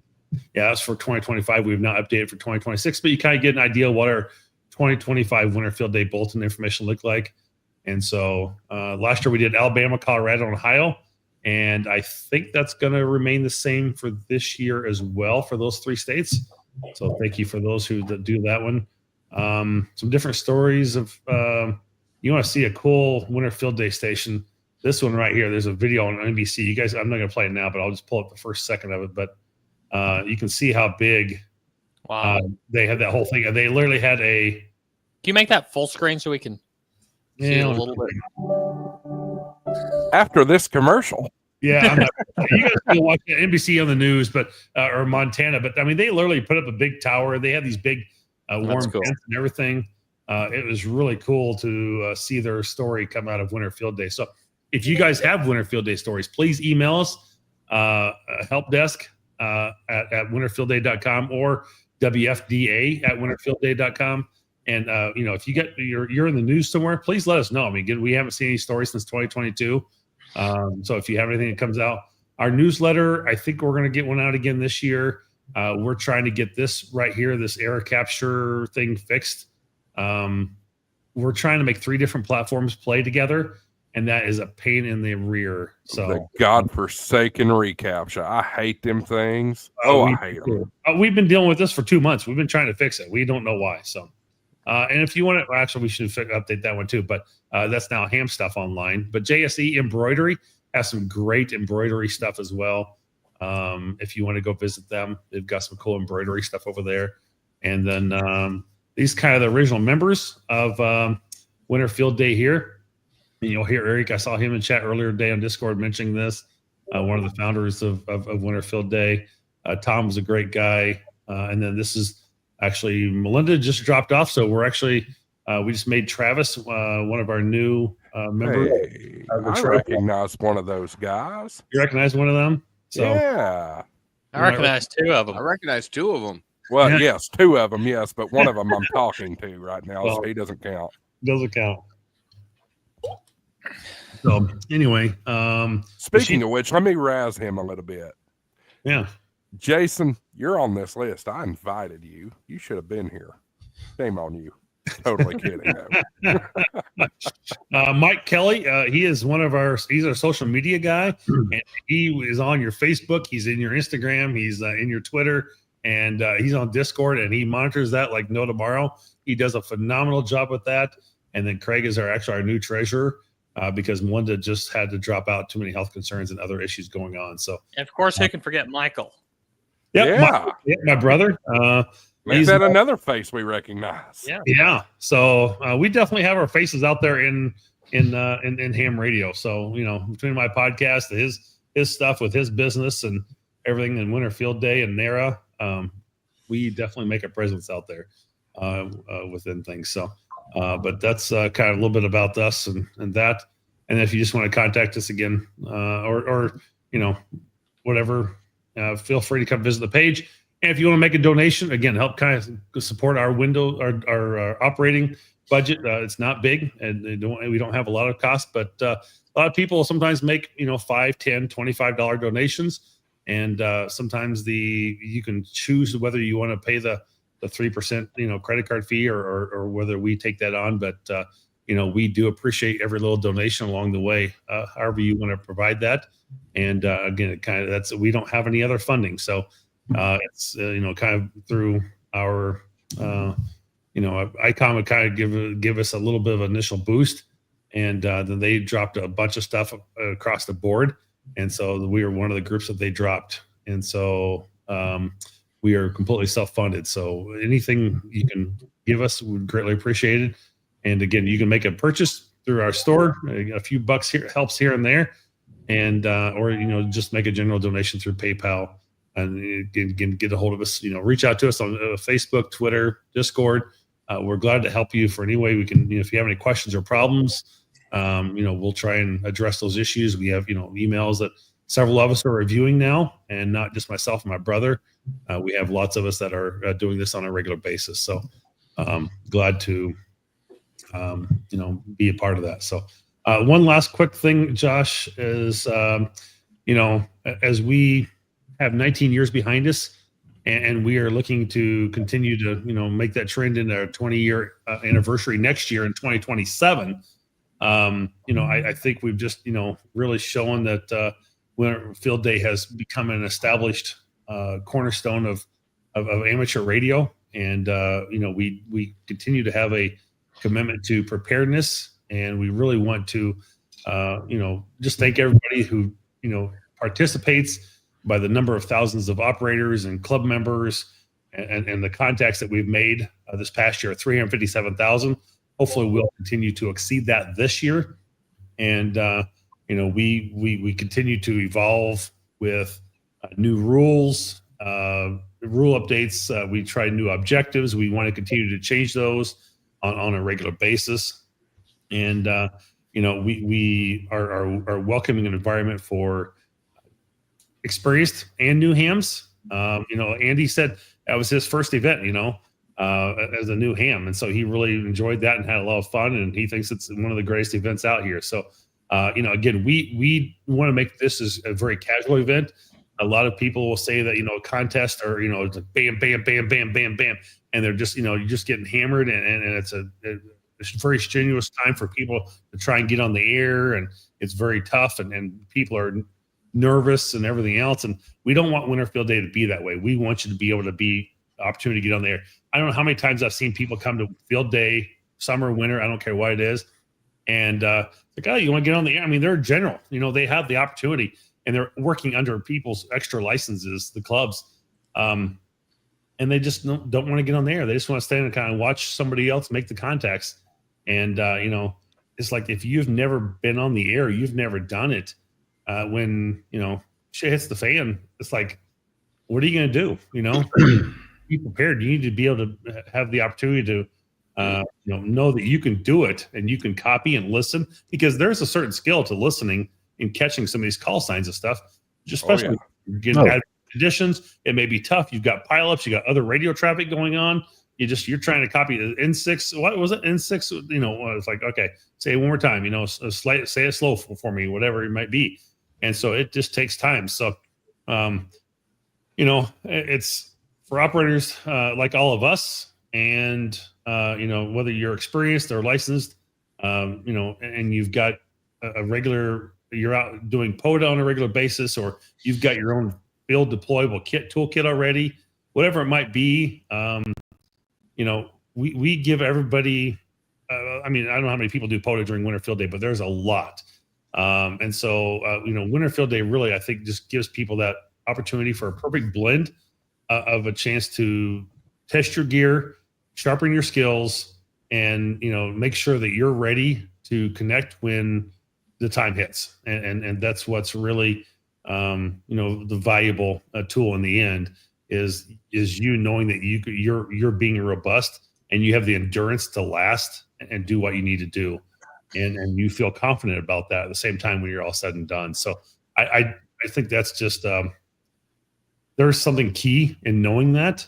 And it's very important to feel confident. And because if you're not confident in what you're doing, you're, I hate to say it, you're kind of worthless. You know, it's like, I mean, what good are you going to be able to get on the air and help somebody in a disaster if you've never done it before? So some would say I'd be worthless anyway, but I mean, we all, practice makes perfect, right? And the old, you have to be prepared. And if you don't know what you're doing, again, you have to practice. I mean, that's why emergencies, first responders, we do, emergency exercises, everything else throughout the year. Communications is always about doing emergencies, preparedness and for when those disasters strike. You hear about these set exercises, similar emergency tests that people do every fall. And, we could be that link providing vital information. And now I know a lot of people say, well, we got cell phones and satellites and all that nowadays, but you know what? There's still times this year that ham radio's been the one to carry the flag and carry the torch through. This year, yeah. Hurricane Helene specifically. It's not just this year either. Oh, it's not just this year. The Joplin tornado down in Joplin, the cell towers were wiped out. Right. Only communication was ham radio after that tornado came through Joplin. Exactly. Yeah. Well, and I want to your point, Marvin. Yes, it prepares you, but I do also, I kind of relate this to music in a sense. You have to have an ear for music. Well, I think you have to have an ear for communication too. You do. And when you're on HF, especially during, y'all can call it not a contest all you want, but I call field days contests, both of them. Right. When you're on there and as competitive as I am, listening, trying to learn how to pull phonetics out of the static. Right. You're talking like a 3x3 signal or something like that. That is what I call ear training. And that can be invaluable when it comes to a disaster situation. Yeah. Oh, yeah. I mean, it could be a matter of minutes of copying that information if it could potentially mean life or death, So, yeah, that's why we push, the kind of the EMCOM, the emergency preparedness aspect of it, because it's like there's nothing else like it in the winter. So, sure. I think that's what's most important. And again, some people may say that ham radio's dead in terms of preparedness, and we're not going to be called out or not be used. But again, this year, not this year alone, but it's still being pulled as a valid and usable resource when needed. So, if you don't want to do the icy cold winter field day, I'm sure you could head out to sunny Southern California with Greg or Josh over at Crash Course. I'm sure you guys will be doing a field day thing, won't you, Greg? I was just looking on my date book. I'm actually off the Saturday, so I'm going to try. I'll probably just do like a POTO or something. I've only done one field day, and actually did it at work in the parking lot, but I still did it. It is kind of cool getting all your gear out and separating yourself, and it's very important. Forget who said get out of your house. That was me. Just so you have what you need. Because the first time I went and did a POTA by myself, I didn't have what I needed. So that's good to know, I actually kind of made a point to myself to put all that stuff in my garage in a certain place so I could just grab it in case we get an earthquake here. We had a huge fire about 50 miles away here last year. It wiped out like a whole city, took all its cell phone towers out, everything. Mm-hmm. To Dave's point, we get really bad wind here. It knocks over power lines. It shuts off cell towers. So yes, I'm definitely gonna do the winter field day this year. Good. I think You got to go up to Big Bear. You got to go up to Big Bear, Greg, and do it. That's too cold. Come on, man. I got no It's time to winter be cold. day. What's the point in being in California if you're going to go to the cold? Correct. Right.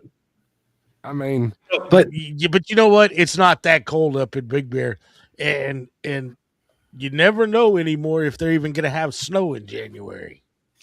That's a Man, good the point. last couple winters, they got a lot of snow in Northern California and up in the mountains. Holy smokes. We got Yeah, a but lot Big of Bear's- rain and snow here. Not snow at my house, but just in Mount Baldy, 10 minutes north of me.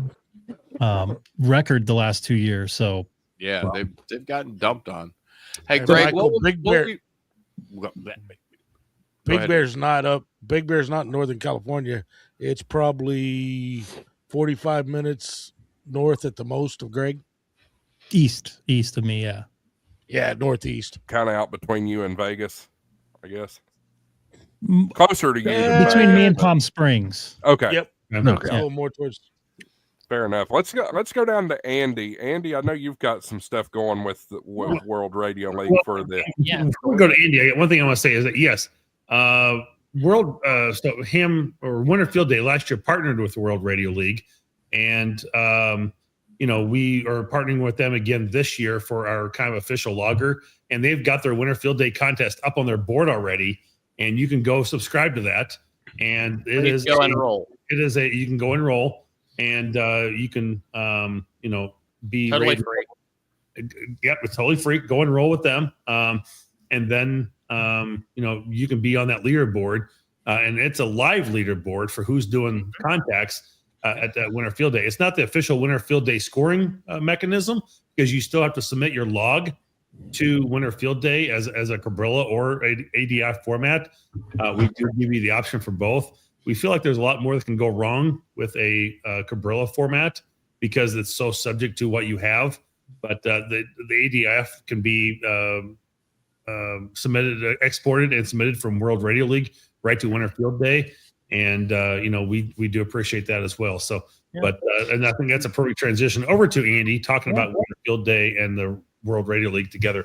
You guys have made Winter Field Day very easy to score. So just like last year, we plan to have full Winter Field Day scoring again this year. So you will see your score. It won't be, of course, the Winter Field Day teams. You guys still got to submit your log to them. They'll approve it and get you your approved score. But you can see your real time score as you're logging in World Radio League, and you'll pop up on the World Radio League leaderboard.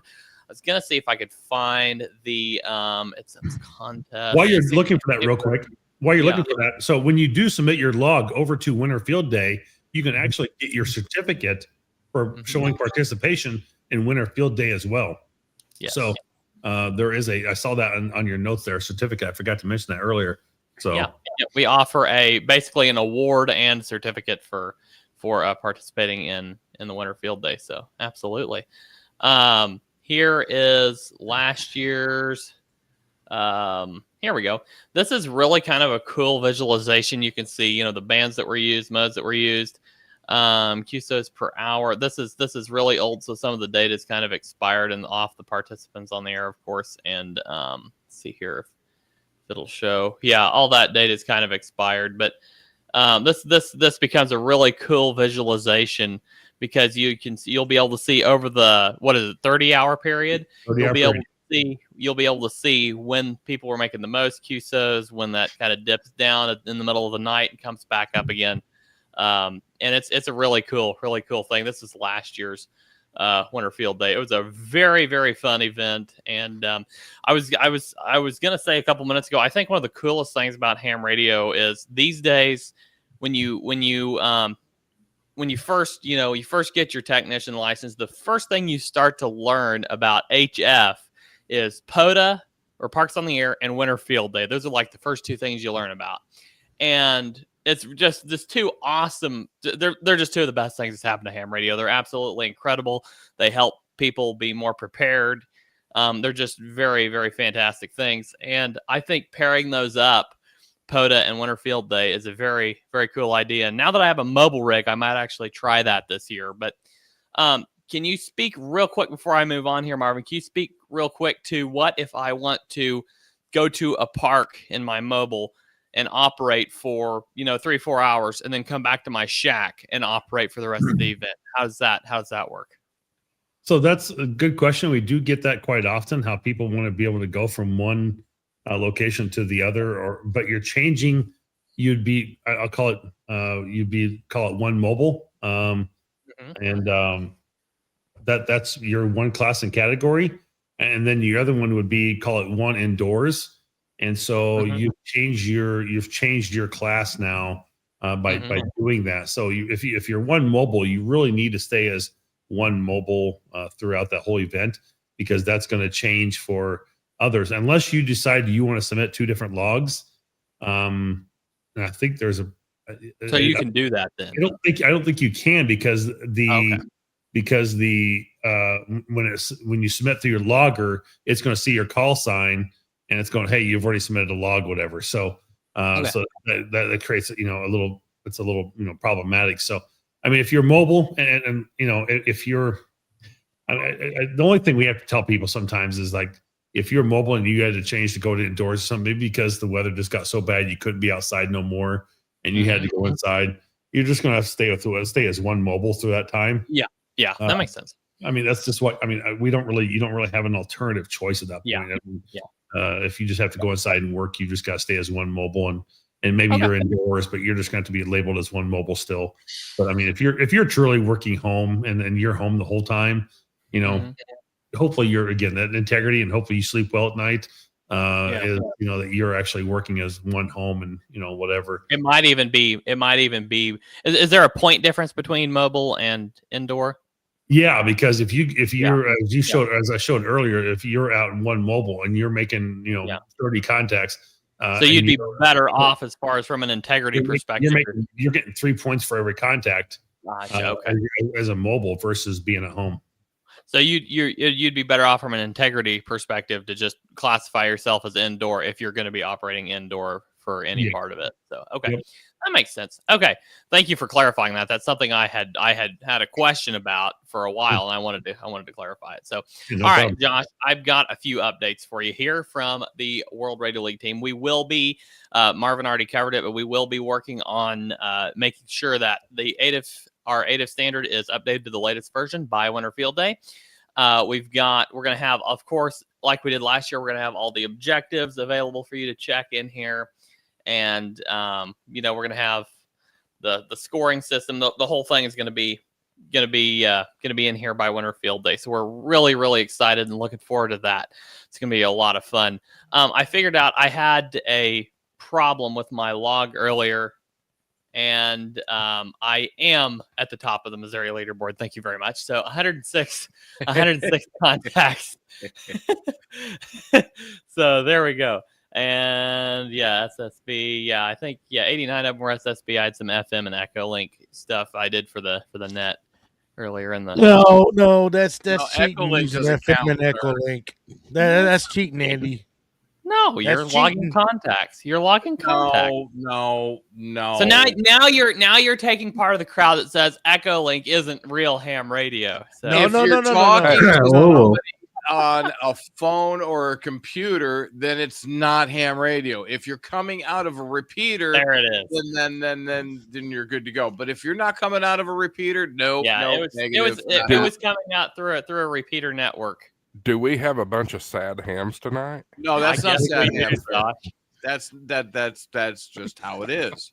I'm just giving Andy a hard time. I just don't log my UHF unless I'm doing like single sideband or something like that. I just don't. The way I see it is, if RF is involved at all, it's radio. Yep. The way I see it is, you're a ham. Log your contacts. Do it however you want to do it. What if you're on Wi-Fi? Yeah, right. That's RF. If we start down that road, there's no end of ridiculous nitpicking we could get into. Okay, we are not authorized to use the cellular phone, sir. Okay, so some updates we've got. We just launched our speaker. Let me get the rules pulled up here so that I can tell you exactly how it works. We just launched our Mugs for Map Shares program. So how it works is you share your World Radio League map or your stats page or your leaderboard or just a screenshot of World Radio League on a public social media platform where World Radio League has an account. Tag World Radio League. That enters you to win a free World Radio League Morse code mug. They're very cool mugs. And the more map shares, the more map shares you post, the more entries you have. So if you're on Facebook, make sure you share it in a public group or on your feed, not in a private group. Because there you go. That's the mug. Thank you, Josh. Sorry, my kids have put their manger finger puppets in it. But How did you get that mug? I got That's a very James cool mug. this to me at Dayton. I love it. I don't drink they're coffee that much, fantastic. but this is So- cool. So be sure if you're on Facebook, you're sharing this in a public group and not a private group, or on your on your main feed. Just don't share it in a private group because we're not members of all the private groups. So we're going to be giving away 5 mugs every month. So every map share counts as an entry. So the more maps you share, the more likely you are to win. The Discord does not count. Don't share your maps in the Discord. Well, do share your maps in the Discord, but don't use those as entries because we won't be counting those. So, so that's something we just launched. That's a lot of fun. We've still got the lifetime membership up for sale, and we've decided to go ahead and keep that around for sale. So, we were thinking we were going to cut it off at the end of the Black Friday sale, and everybody who had a life membership had it for life, but that was all that was going to get it. But now we decided to go ahead and leave it up. The price will be going up. So, if you want the good price, I think we've still got that available now. Let's see here. Hey, the lifetime membership, it is right now, it is $5.95. And I'm not sure exactly what the price after the end of the sale. Yes, Michael. And well, before you get to Michael, sorry, gosh. Michael. If I did notice that there was a prorate deal. If you're already a member, is that prorate deal still in effect? Mm-hmm. Yep. If you're a member, it prorates your cost based off of the value you still have remaining in your subscription. So. You will get a discount based off of your current subscription if you're already a subscribing member. And then Michael, use Ham Shack TV, and you're going to get even more off. Absolutely, there you go. Go ahead, Michael, did you? Our brother from down under, Colin, asked an interesting World Radio League. Okay. And I actually just looked at it, and it says, are they going to put free DV as a contact option in mode? And I don't see it in the logbook as a mode yet. Will that be added?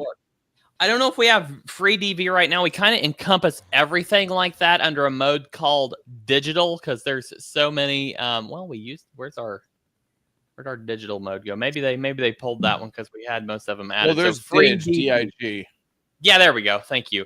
You can put it. Yeah, there you go. You can put it under the digital mode for anything like that, since there's so many digital modes, around these days, and there's new ones all the time. So free DV. Let me make a note of that, just so I don't forget, and I can let the team know on that, and we can see about getting free DV added. Good question there. Thank you very much. There you go, Colin. Comma separated logging is underway. It's not public yet, but it is being developed at the moment. So look forward to that. That one's really exciting. Let's see here. Oh, yes. We opened up our beta site again. So beta testers, go to if you're a member of our Discord, we've posted the beta link there in the beta testers channel there, I believe is where it's at. I'll make sure it's there. I'll make sure the link gets there. But go into the Discord, go to the beta testers channel, grab that link and sign up. You have to sign up for a new account. It doesn't port your account over from World Radio League. It's a new separate account. Don't log any serious contacts there, or you could easily lose them just because of how our beta system works. It's a testing ground. It's not a permanent storage ground. So don't log any serious contacts there. Just use it for testing purposes. Give us any feedback you have from there. And yes, the link is in the beta testers channel over on the World Radio League Discord. Andy, Interstellar Starman asked, what kind of API keys work with this? Kind of API keys. We do not have a direct API set up currently for World Radio League to interface with World Radio League. We've got a few people asking us for those. Right now, we're more kind of the other direction. We're using other APIs to integrate with our system. So is there a particular software you're wanting to look at there? QRZ API. We do definitely integrate with their API. So you can pull in, you drop your API in that integration, and that works. You can sign into your Logbook of the World account and import your contacts from there. And as far as the N3FJP and N1MM integrations, those route through our Cat Control app. So those are actually streaming through a port on your computer. They're not an API. They're actually streaming through the port on your computer. So hopefully that answers your question. He did say thank you. Okay, well, there you go, Interstellar Starman. Let me know if you have any more questions. Let's see here. Of course, we've got the Echolink Net still going on the N0 NWS repeater system every Monday afternoon after the live stream. So join us for that. That's a lot of fun. Let's see here. I had a couple more updates if I can remember what they were. Long week. Let's see here. Where am I at? I don't know. It's been a crazy You're in week. Missouri. That's where you're at. I knew that much. So yes, I have finally started bolstering my logging streak up. I'm up to 4 days. That'll probably drop off. I can't seem to log every single day, but I've got a 12-week streak running, so that works. Yeah, the new mobile rig is just absolutely awesome. I've been having a ton of fun with that. So what'd you get? ICOM IC706 Mark II-G with the Radioddity HF008 antenna. Okay. All right. Yeah, it's very cool. So let's see here. Let me go ahead and show you. I just want to show you this because this is so neat. Can you put my screen back up there, Josh? These map shares, our developer did a great job on these map shares. And I know I show these off all the time, but they are so cool. You can share these. This is one of the things you'll be sharing all over social media to enter in our Mugs for Map Shares giveaway. And we actually, one of the upgrades we just did was we fixed our QSOs per hour metric here. We were taking samples by the hour instead of by the minute. So it would say if I made 46 QSOs in 22 minutes and then stopped, it would just say 46 QSOs per hour because it was sampling by the hour. Now it's sampling by the minute. So yeah, if you make 46 QSOs in 22 minutes, you got a rate of 121.7. So that was a fantastic fix the developer pushed this week. I should know all this off the top of my head. We had a team meeting earlier today where the team showed a lot of their updates, but I've ate since then, so I can't remember everything. Let me look here. I'm just going to say this while you're looking and thinking, Andy. If you haven't gone out and joined the World Radio League either as a free member or as a well, like myself, I've now done lifetime membership. Go out and support World Radio League and develop them, help them, continue to develop this and build this out. This is a great logging program. Again, we partnered with them through Winter Field Day, and I've used it several times throughout my year. I don't use it as much as I would like to, but I think once a desktop app comes out, I think that will change a lot because I don't like necessarily logging directly to the online app using the integration, but because it's a little pain for me from the Flex Radio standpoint on doing it on my computer.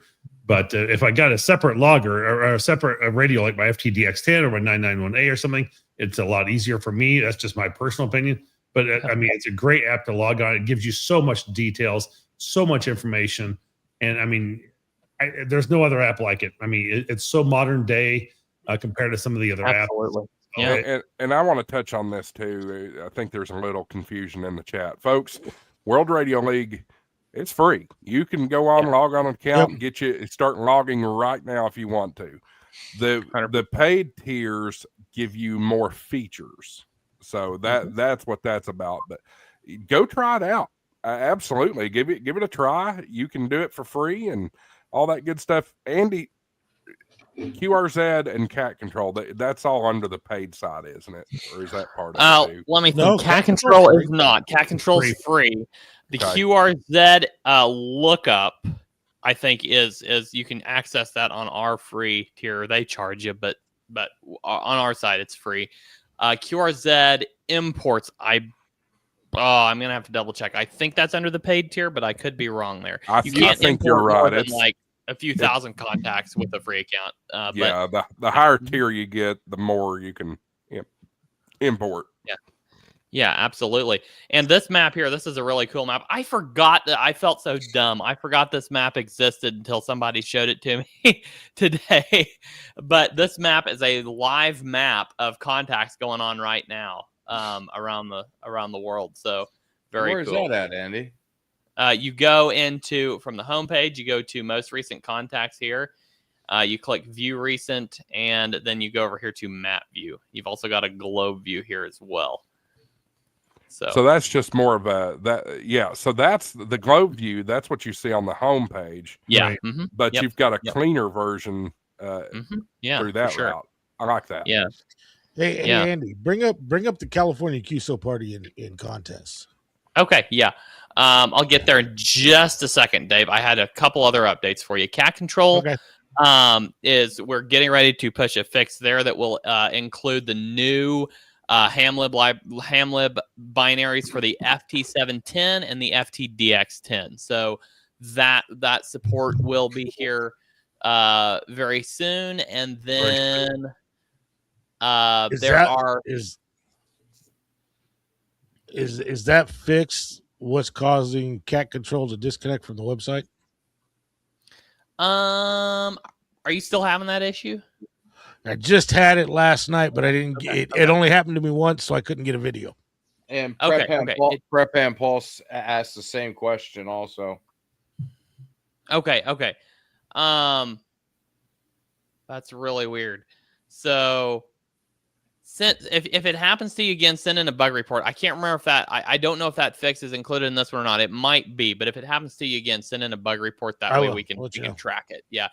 It doesn't even matter if you can get a screen recording of it, Dave. If you send in a bug report right then, we can track what happened, around that chunk of time. So that helps us a lot. If you can just click the report a bug button and tell us what happened. So, and that goes for everybody. It's we hate seeing our bug numbers go up, but we love it when people report when there's an issue, because otherwise, if something's sitting there and we don't know about it, we would rather know about it. So you just need a bigger exterminator.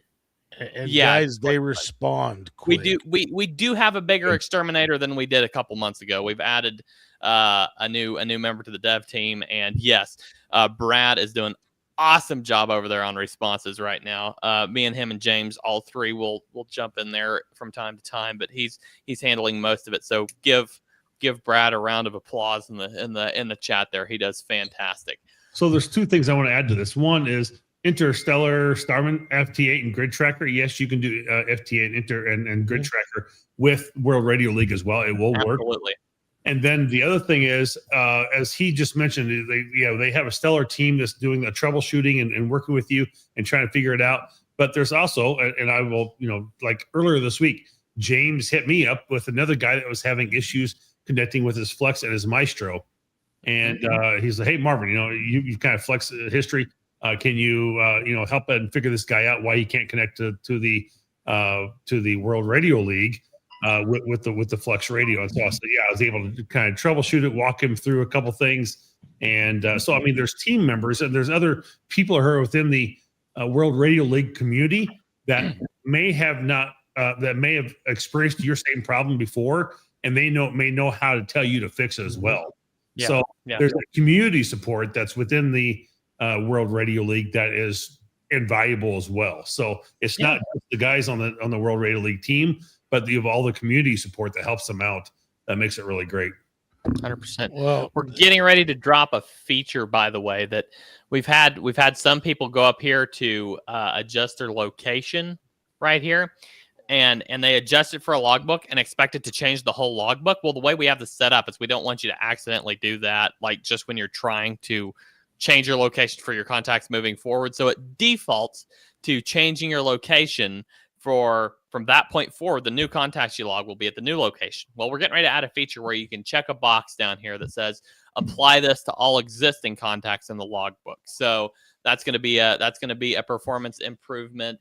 And yeah, we've got a whole ton of stuff stacked up. We have some great things coming over at Ham Radio Prep. I think you're going to start to see those in February, like the beginning of February, I think is what we decided is when you're going to see that. So be very excited for that.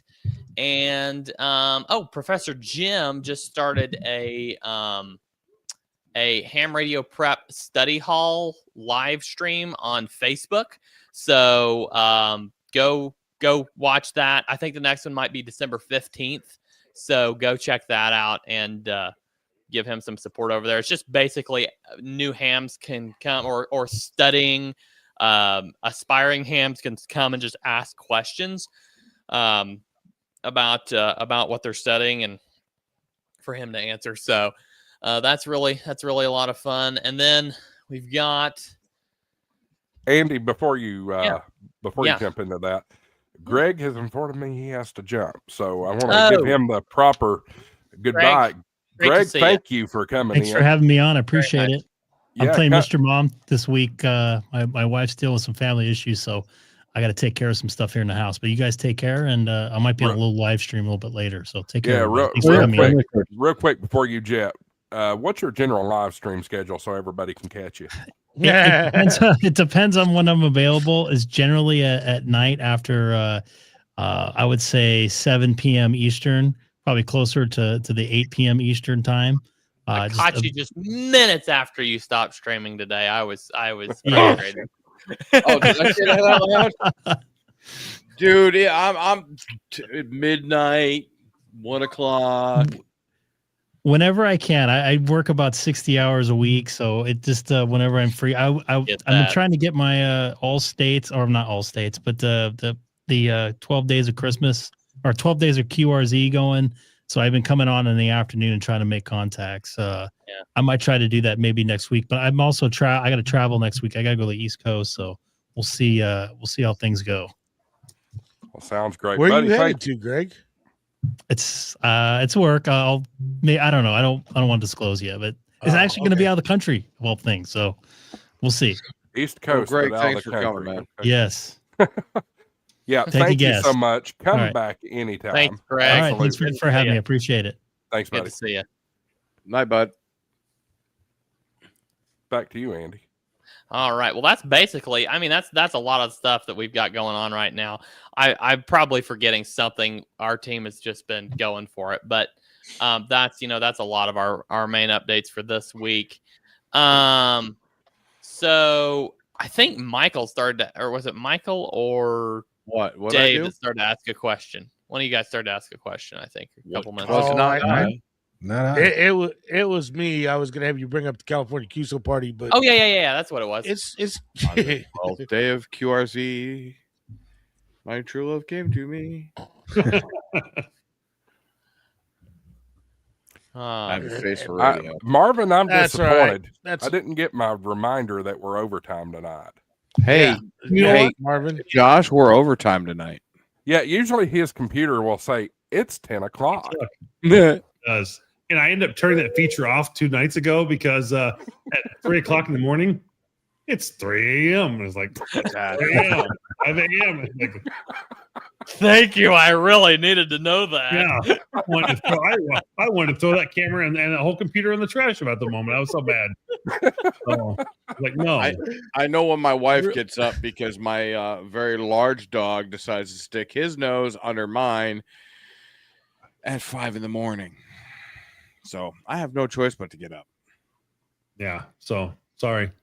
We went overtime. Here. Well, real quick, the reason I was asking Andy to bring this up, World Radio League is definitely bringing things into the 21st century. and kind of bringing in the gaming world. This contest, Prep and Paul, if he's still in here, we both realized that we were making contacts in the California QSO party. We drove each other to make the contacts, and I wound up third in WRL for California's QSO because of Paul. What? Paul everything WRL's doing, I just, to me, it's the best logging system out there. I mean, now. we have the Fist Fights and Bragging Rights channel in the Discord now, and Terry and Brad, they're going back and forth trying to beat each other out on the Tennessee leaderboard. It's just a lot of fun because you got these live leaderboards you can track, and it's just a ton of fun. That's a ton of fun. Yeah, and then I decide to operate hardcore for a week, and I blow them all out of the freaking water. Yeah, with 500 watts. We'll see. We'll see. Terry's pretty serious. I'm warning you. He will not let you win easily. So he won't let it go down without a fight anyway. Oh no, he went after Brad hardcore. Oh, seriously. Well, and we're forgetting about Joe Birdwell, WB9 VVH, I think is his call sign. He's a perpetual guy at the top of the leaderboard in Tennessee. And shout out to him. He's a member of my club here. So we looked this guy up, this 9Y4DG. We had people complaining because he's always at the top of the leaderboard. We looked him up, and I think he's literally running an automatic FT8 software. So that's why which should boot you out of World Radio League, if you ask me. Oh, come on. Don't WST. Don't be hard on him. He can do whatever he wants to Z. Okay, here we go. You said, who did you say? California Josh? State QSO. No, he was talking about Josh. That was WB9 VVH, I think is his call. He's not on there right now. Well, that's CW. Yeah, there you go. Let's check the all-time. God, the hamster's cranking away. A lot of contacts from Tennessee, I guess. Holy moly! There we go. WB9 VVH. Yeah. I mean, he's eating Terry's lunch. 726. That's Terry. Let me know when you get there. I'll show your leaderboard status on stream again. In other news, I have officially, and I'm only telling you guys this so you'll keep me accountable. I have officially started studying for my extra. So yeah, boy, yay! Absolutely. So, I know this really, really great teacher. His name's Jim, and his call sign is N4BFR. He teaches a great class via pre-recorded video. You can find that over at hamradioprep.com. And I think Josh has a little coupon code for you there. So yeah, go grab those courses over at hamradioprep.com. And yeah, I'm looking forward to upgrading. I don't think I'll upgrade my call sign unless N0 AP comes available at some point. But until then, I'll probably stick with what I got. I'm pretty happy with it. Extra by April, Andy? Maybe. We'll see. I don't know. Hey, I studied up and got my extra in about 3 weeks. Yeah. Well, you can do it. I still got a job to do. So I've taken the Ham Radio Clubhouse's extra by April. No, I tell you what, Dave, let's start a new challenge. Whichever one of us gets our extra first, Josh is going to give us an HF radio. No, I'm kidding. But hell no. I'm kidding. But really, we ought to see. Andy, he'll get us a UV5R. There you go. UV5R mini. I'll do that, even though you can use that as a tag.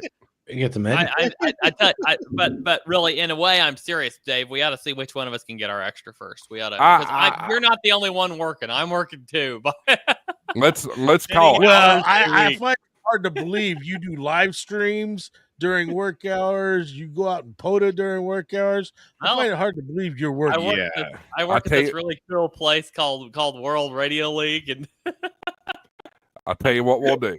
We'll make this challenge a real thing. Whichever one of you, Michael, you're extra, right? Negative, sir. You're not. Okay. Yeah, Dave, I refuse to hang out with the old people. Dave, are you extra? I am not extra. Oh, And I cool. know Marvin's extra. I keep pointing the wrong way. I know Marvin's extra. He's over Whichever there one somewhere. of you gets your extra first, I will We give get Marvin's you the flex? key. No, well, man, that's up to him.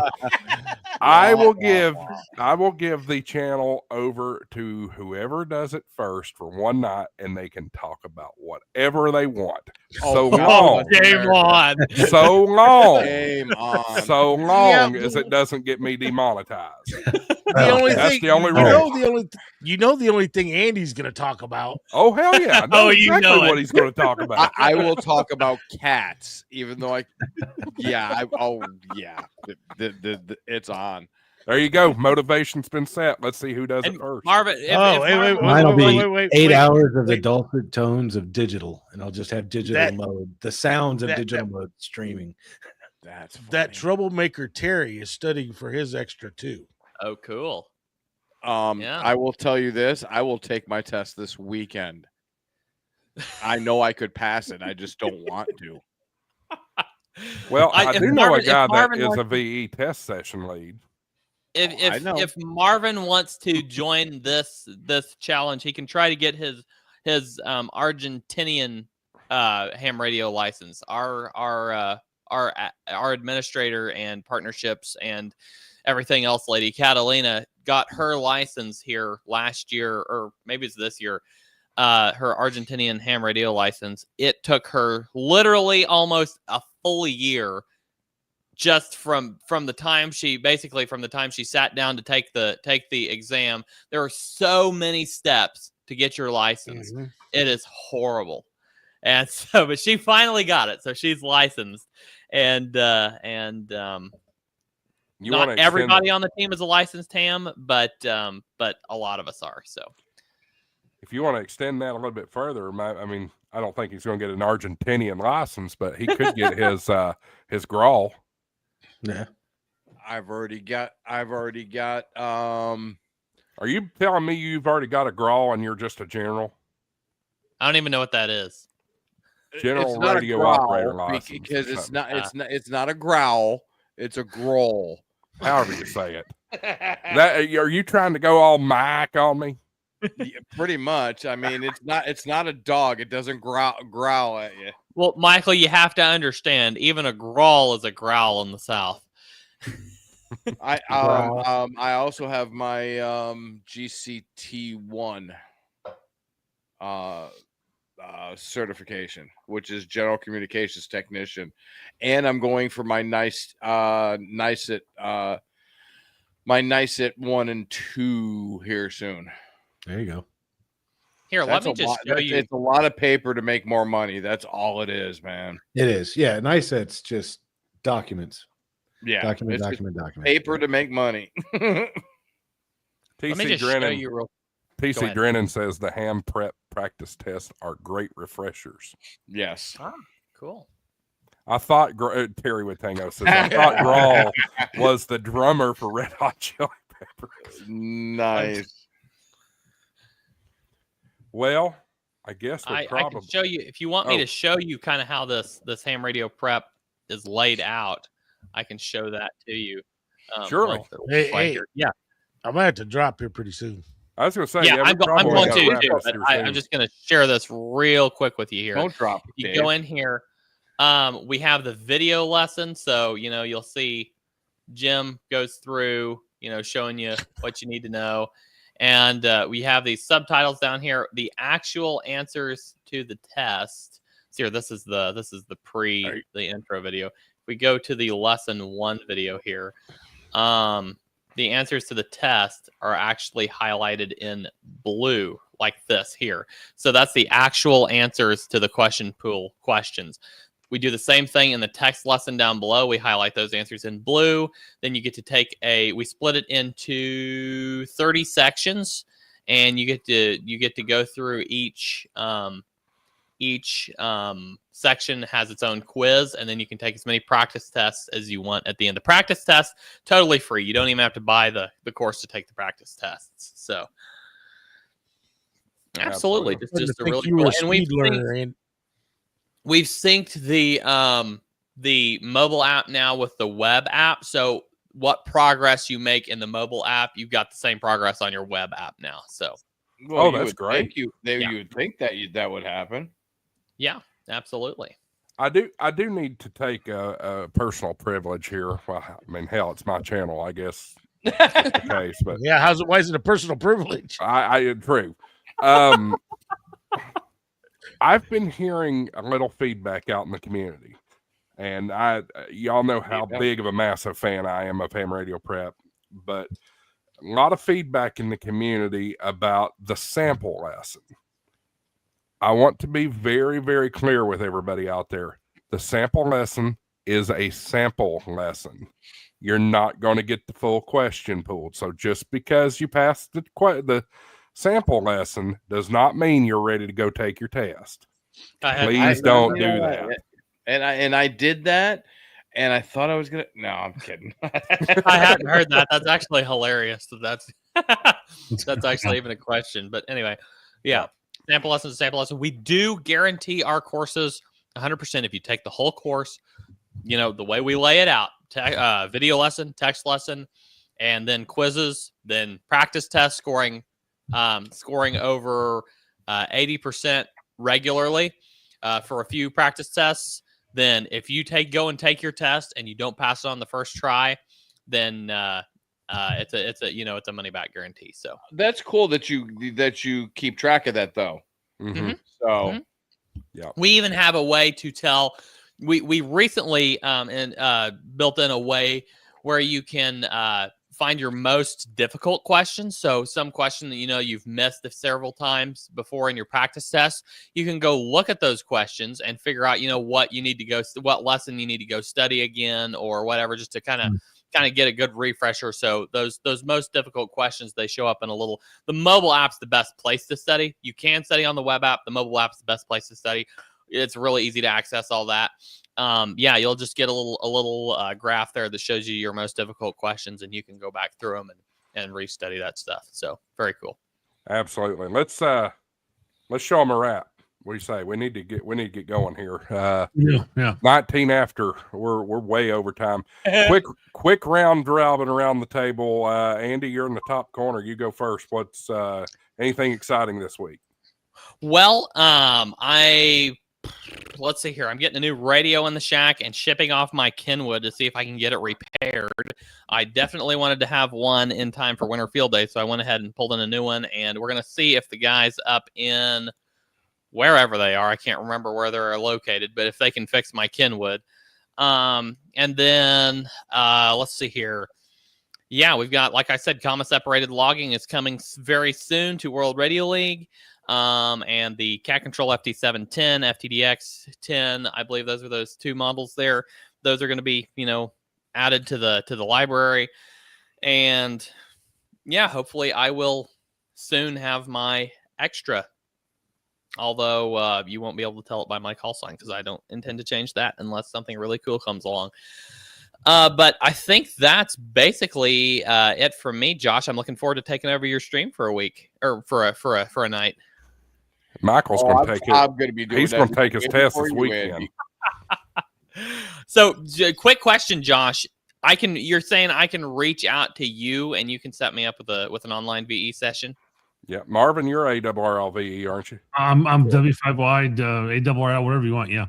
Okay, Yeah. I just need one more then, and we'll figure it out. And I've got plenty in my pocket I can grab. We can do it right over Zoom. I want to join you after I get my extra. That's one of the many factors that's kind of pushing me to get my extras. I want to be a VE. Man, I love being a VE. This isn't fair. He needs to do this on his own. Doesn't need any help. Yeah, you can't cheat for him, Josh. No, we don't do that. I have to record. You have to record it all. Yeah. Mm-hmm. I have to record it. Make sure you sit in your bathtub too, Andy. Yeah. I took it with the HRCC guys, I think the second time around. I can't remember who did it the first time around. The second time around was the HRCC guys, and those were both free online VE sessions, so it was really cool. Yep. Marvin. I guess I need to put myself on the leaderboard in Wisconsin. I may have to go out and do a POTA activation. There you go. Hey guys, here's one thing I just learned tonight. I was looking at like maybe I see this talking about World Radio League, and I'm thinking it's like I'm gonna go pull up the POTA website real quick and see what POTA park is near me. There's one literally about probably like Andy 10 minutes down the road from me. That's really easy to get to. Why And- look that up on the POTA site when you just look it up in World Radio League with the Find Parks Near Me button? Well, yeah, I can do that too. But I was looking. I wanted to find the big map right where I was at from where I live here, and Oh, we I got that started taking a too. Look at that, and okay, fair enough. And, Sorry. I didn't realize that. I didn't know that myself. I'll show that to you one of these days. And so anyway, Mute Andy. I may have to go out and start activating a park and use some World Radio League and put Wisconsin on the map. So Let me may know when you hear me on the activate it. map a I little want to more. do a park to park with you. yeah, absolutely. We can maybe schedule that and try and put that together. That'd be fun. But Absolutely. I've been doing a lot of digital contacts from here, but I haven't really put them into World Radio League. I guess I really need to set that up a little bit more and do the FTA integration with World Radio League. I've not done it, but that may be something I have to be on my goal. But I'm hoping to get a video out this week, so that's my goal. That's everybody's goal. Get a video out. It's just been challenging lately. This week's been a mess. You'll do it. I believe in you. Oh, yeah. Oh, and speaking of which, I guess we need to get. You were probably already thinking about this. We need to get with TWIAR. Get some buzz behind Winterfield Day on there ASAP. He's usually really good about that. In fact, I reached out to George this week and said, George. "Hey, Couldn't think of his name. I said, hey, I haven't recorded for a while on This Week in Amateur Radio. So did I do something wrong or what?" And he goes, "No, you're great. We've had a lot of people, and it's like Yeah, probably I'm will. only doing it maybe once every month and a half now. yeah."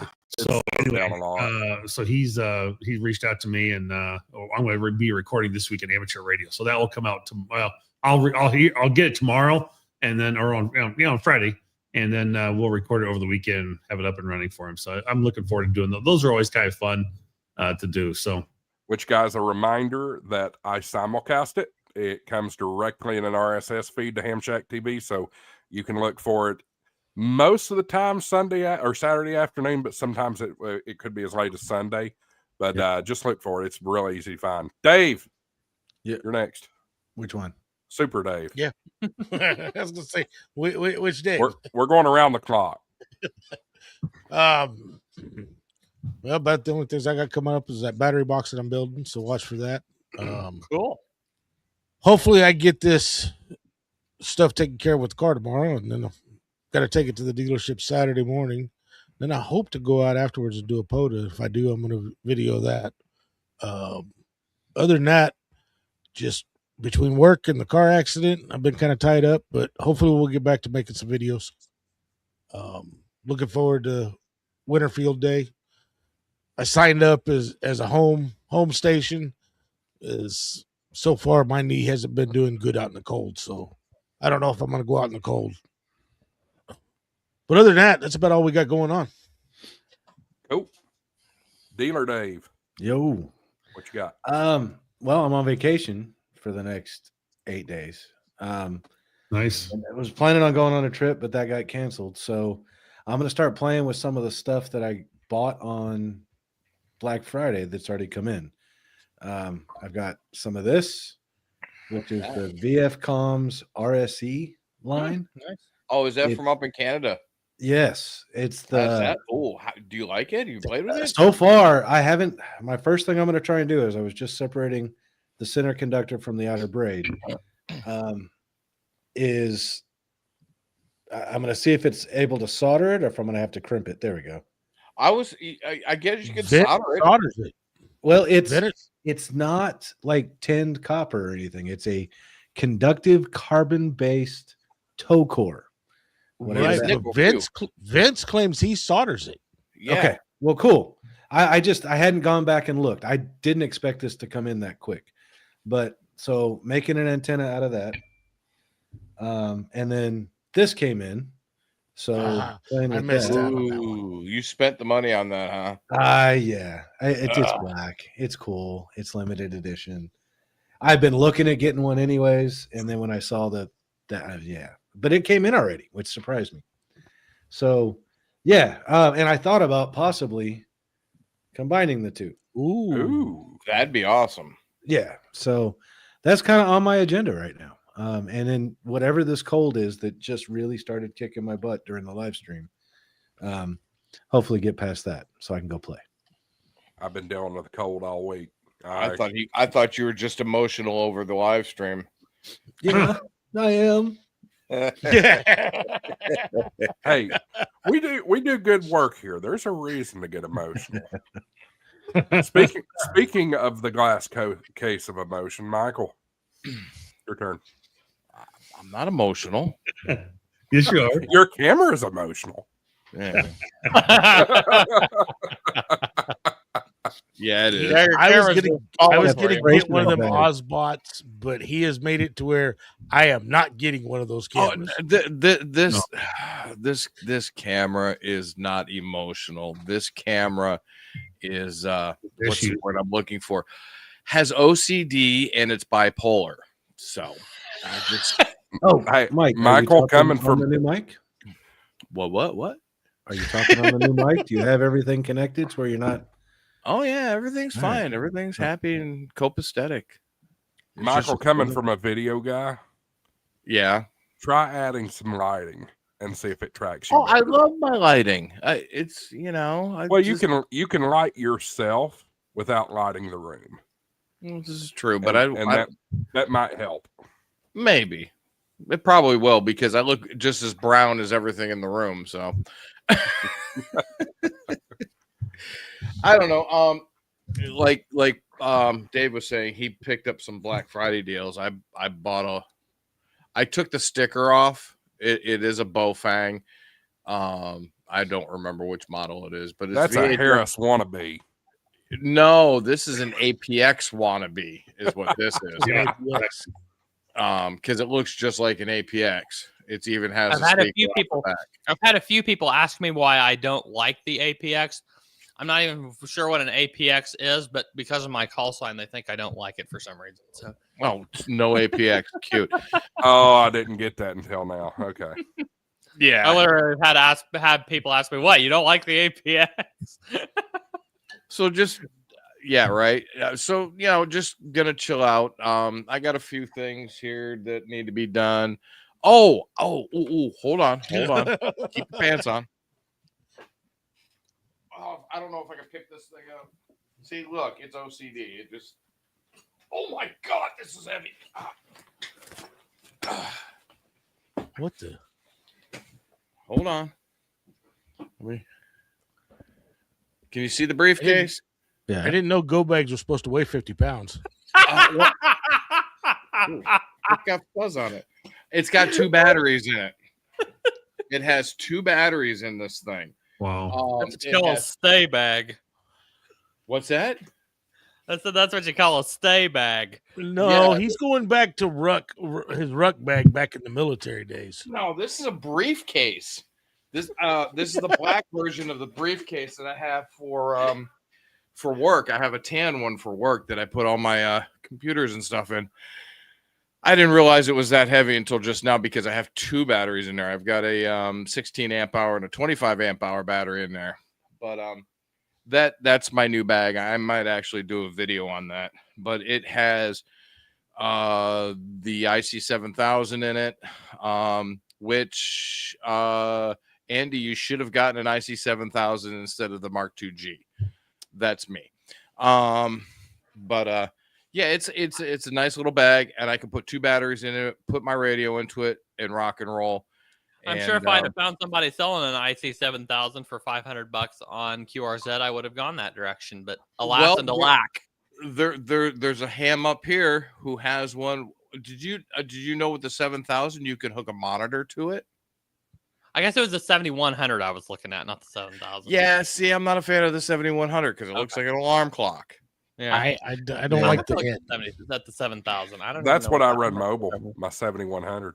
Yeah, that's what it's James just great got. for mobile. And you're Yeah, like, that's what James just got. like a vehicle install. Perfect. Mhm. Man, see, it looks like an alarm clock to me. I don't know. Does.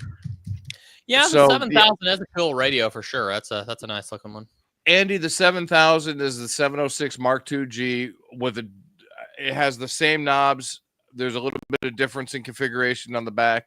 Mhm. It's pretty much the same radio with a color screen. That's all Color it is. screen. Okay. Yeah. So you got a little bit of yeah, absolutely. Okay. Very cool. Well, But you can I'm hook a pretty happy with monitor. my- You with can my hook a Mark II G, monitor to so- it. You can You gripe can- about my Mark II G all you want to. I like it.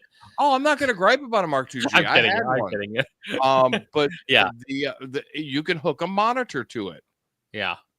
So I that's have the- no reason to do format. that in my car, and it's a I was gonna strictly say, mobile-only rig, He's so- using it mobile. I don't want him hooking a monitor to it. you could set it up to the video of your rear view camera. There we go. Ooh. Then you just have it right there. I don't know. Sounded That's like cool. a good idea. Gentlemen, back to you. All right.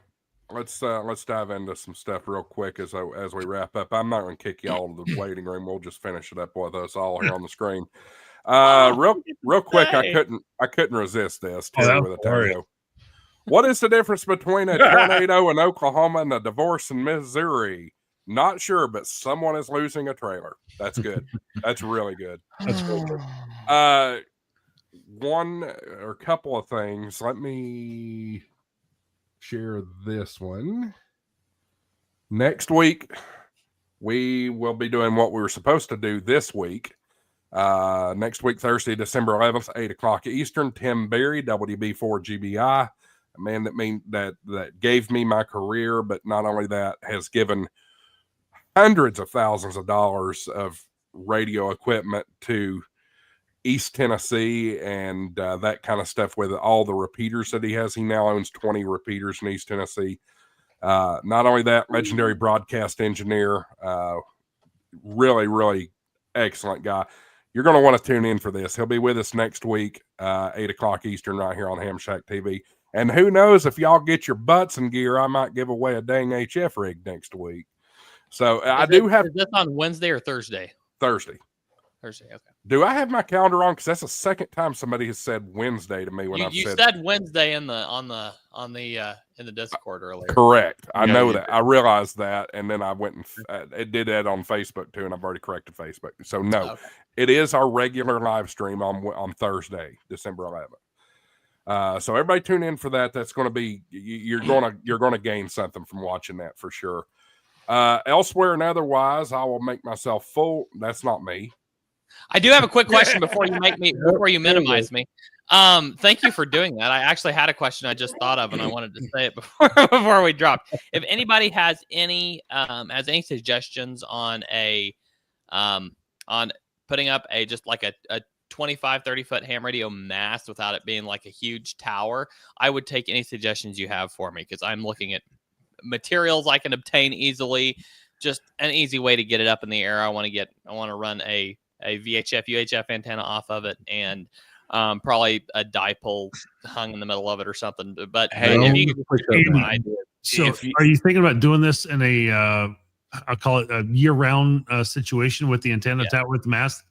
Yeah. So go look at the, oh my gosh, the mast gain. I'll send you a link. Yeah, please do. You want to know what I do? This What's is so simple, but you have to make sure you secure it the right way. Like you've got to have something to guide off to or mount it to or something like that. What I have used ever since I became a ham for a mast is top rail. Yep. For Fence for top a rail. for a chain link Put fence. them together. Yep. Yeah. Yep. That Yeah. works flawlessly. One piece of advice I'll give you, drill a hole through it because it will collect water. Yes. I had one time I had it go through. I had, what would that be? 20 feet of water. It was Oh, it wow, was man. all the way out up to the top. That's heavy. Michael, did you have a insane. suggestion? Are you willing to make a road trip, sir? How long of a road trip? If he ain't coming to Dayton, he ain't coming up to No, Massachusetts. no. Yeah, well, I was gonna say if you come to Massachusetts, I have a 72-foot crank up fold over sitting in my yard. Oh man, That's I think it's just about time for me to visit some of my wife's family in Pennsylvania. I'm just saying. Either that or just the Rome. Hey, you can have him. Hey, Yeah. you can have him bring. He's got property in Pennsylvania. You might be able to convince him to bring it down there, Andy. Yeah, there you go. There you go. To Northwest So, PA. Andy, I sent you that link. It's called Max Gain System, not Okay. Max Gain. Max Okay, Gain. System. Michael, you need to come do a POTA activation with me and just bring it with you. No. This thing is like 24 foot long in its collapsed state. So yeah, I have actual pictures and video of me pulling it down the road on my little 12-foot trailer. It was hilarious. Aha. Okay. Yeah. Well, if anybody else has any suggestions, just throw them at me, and I'll kind of sort through what all I get and come to a conclusion, I suppose. So, thanks for letting me drop that in there, Josh. Sorry about that. Yeah, no worries. Last thing I've got, I think the last thing I've got tonight, you can see right here, that's their subscriber count, and it has Oh, cool. continued to go up tonight. That's incredible. I will tell you this: today is December 4th, and we've gained 113 subscribers in 4 days. So Nice. we are tracking well. We are now 352 away from the magic number. Can we get there? I want to get there. We are. Here's what's coming up on the channel. Next week is the Tim Berry interview. Don't want to miss that. But the week after that, we're just going to break down and have a Christmas party right here on air. And wouldn't it be great for part of that Christmas party to be giving away that HF rig? Oop, 9650. We just hit 9650, so make that 350 away. It's coming. It's coming. Come on, guys! I want to win my 7,300. Yeah, no kidding, right? we all need to talk about that too. I'm not there's going to not join even- that giveaway. stream. I wasn't actually No. going to enter into that, Josh. This Andy is gets so a frustrating subscriber. because Oh, we are Yeah. climbing like crazy right now, y'all. Keep hitting that button. I literally entered months ago in this thing, and now I'm going to be disqualified. So no, I don't know. With 96.55, so make that 345. We are just climbing like crazy. I know I made an appearance on Ham Radio 2.0 last weekend. He talked about, and y'all, if y'all haven't subscribed to Freddie Mac, go do that too, because Freddie Mac is right there with me. We're both trying to get to that 10,000 number. We're supposedly going to both be on his channel in the very near future to try to have a subscriber push. So we'll see how that all comes about. But I want to give that, I would love to give that radio away on the Christmas live stream with everybody It's here. fun. So it will be a lot of fun. I did change the requirements for that. I felt like it was a little complicated before. Simply, you have to be a subscriber and you have to be here when we give it away. It's very simple. So There you go. hit Easy. that subscribe button, y'all. Hit that subscribe button. And the other thing is, I do want to again thank Tortoise and Dave and Marvin for simulcasting us. The giveaway will be interesting that night. I think all that works. The link will work when we do that, because I'm going to do it the same way we do anything else. But you will have to be present to win. So No, I think they'll have. I think they'll have to be on your Yeah, I think that's stream to be right. present. I think so. that may be a point. When we get to that, we will just divert everybody over and then let them Yep. go back and that kind of thing. It's But as simple as opening a second tab. there you go. There you go. That's a great idea. And the other thing too, I would prefer you to please be in the United States. 'Cause it's going to be stupid expensive to ship that radio overseas. Yeah, so This goes for Colin you, Pepe. and Pepe, you Here's the guys other have thing. to move to the U.S. Josh, if it's anything like Yaesu, they have their Japan radio, their European radios, and then they have the US radios. So It's you- it's gonna be drop shipped from Gigaparts. So so it's probably going to be just based for the It's going to icon. be a U.S. It's going to be. So Yep. it won't work overseas anyway because it's different setup for over there. They have different radios for those groups. Yeah. Yeah, they have different bands. So Yep. So Americans only. Oh, that sounded racist as America. hell. Please be in the America, United North States. American. How about that? North North American. American. continent. Yes. All right. let's wrap this thing up. Everybody, we are 41 You minutes just over. got Thank demonetized. you. I know, right? Hey, Pepe says he's got a U.S. address, so he's There you in. go. There you go. Fair enough. I'll send it to the U.S. address, and you can figure out how to get it back to Switzerland, Sweden. Is that right? Pepe is in.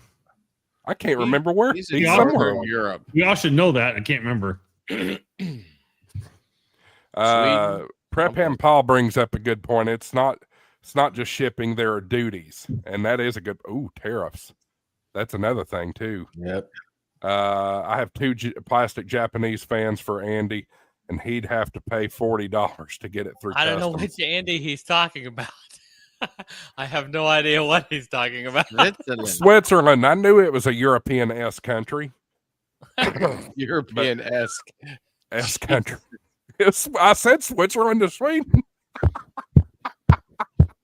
We need to go, y'all. Everybody's. Good Good night, everybody. getting Thank you for goofy. joining the Ham Shack TV live stream. It was Thanks, great to be. everybody. Make sure you hit that subscribe button. We'll see you next week. 7-3, y'all. Josh, you need to get Christmas music turned on. 7-3, everybody. Good night. 73. Where's the thing? There it is. Oh, for God's sakes, you forgot it again? Regularly. you. We didn't have any channel donations this week, so you know what? Y'all ain't getting the clip even for the outro. Good night, everybody. I'm just putting a sticker on that button.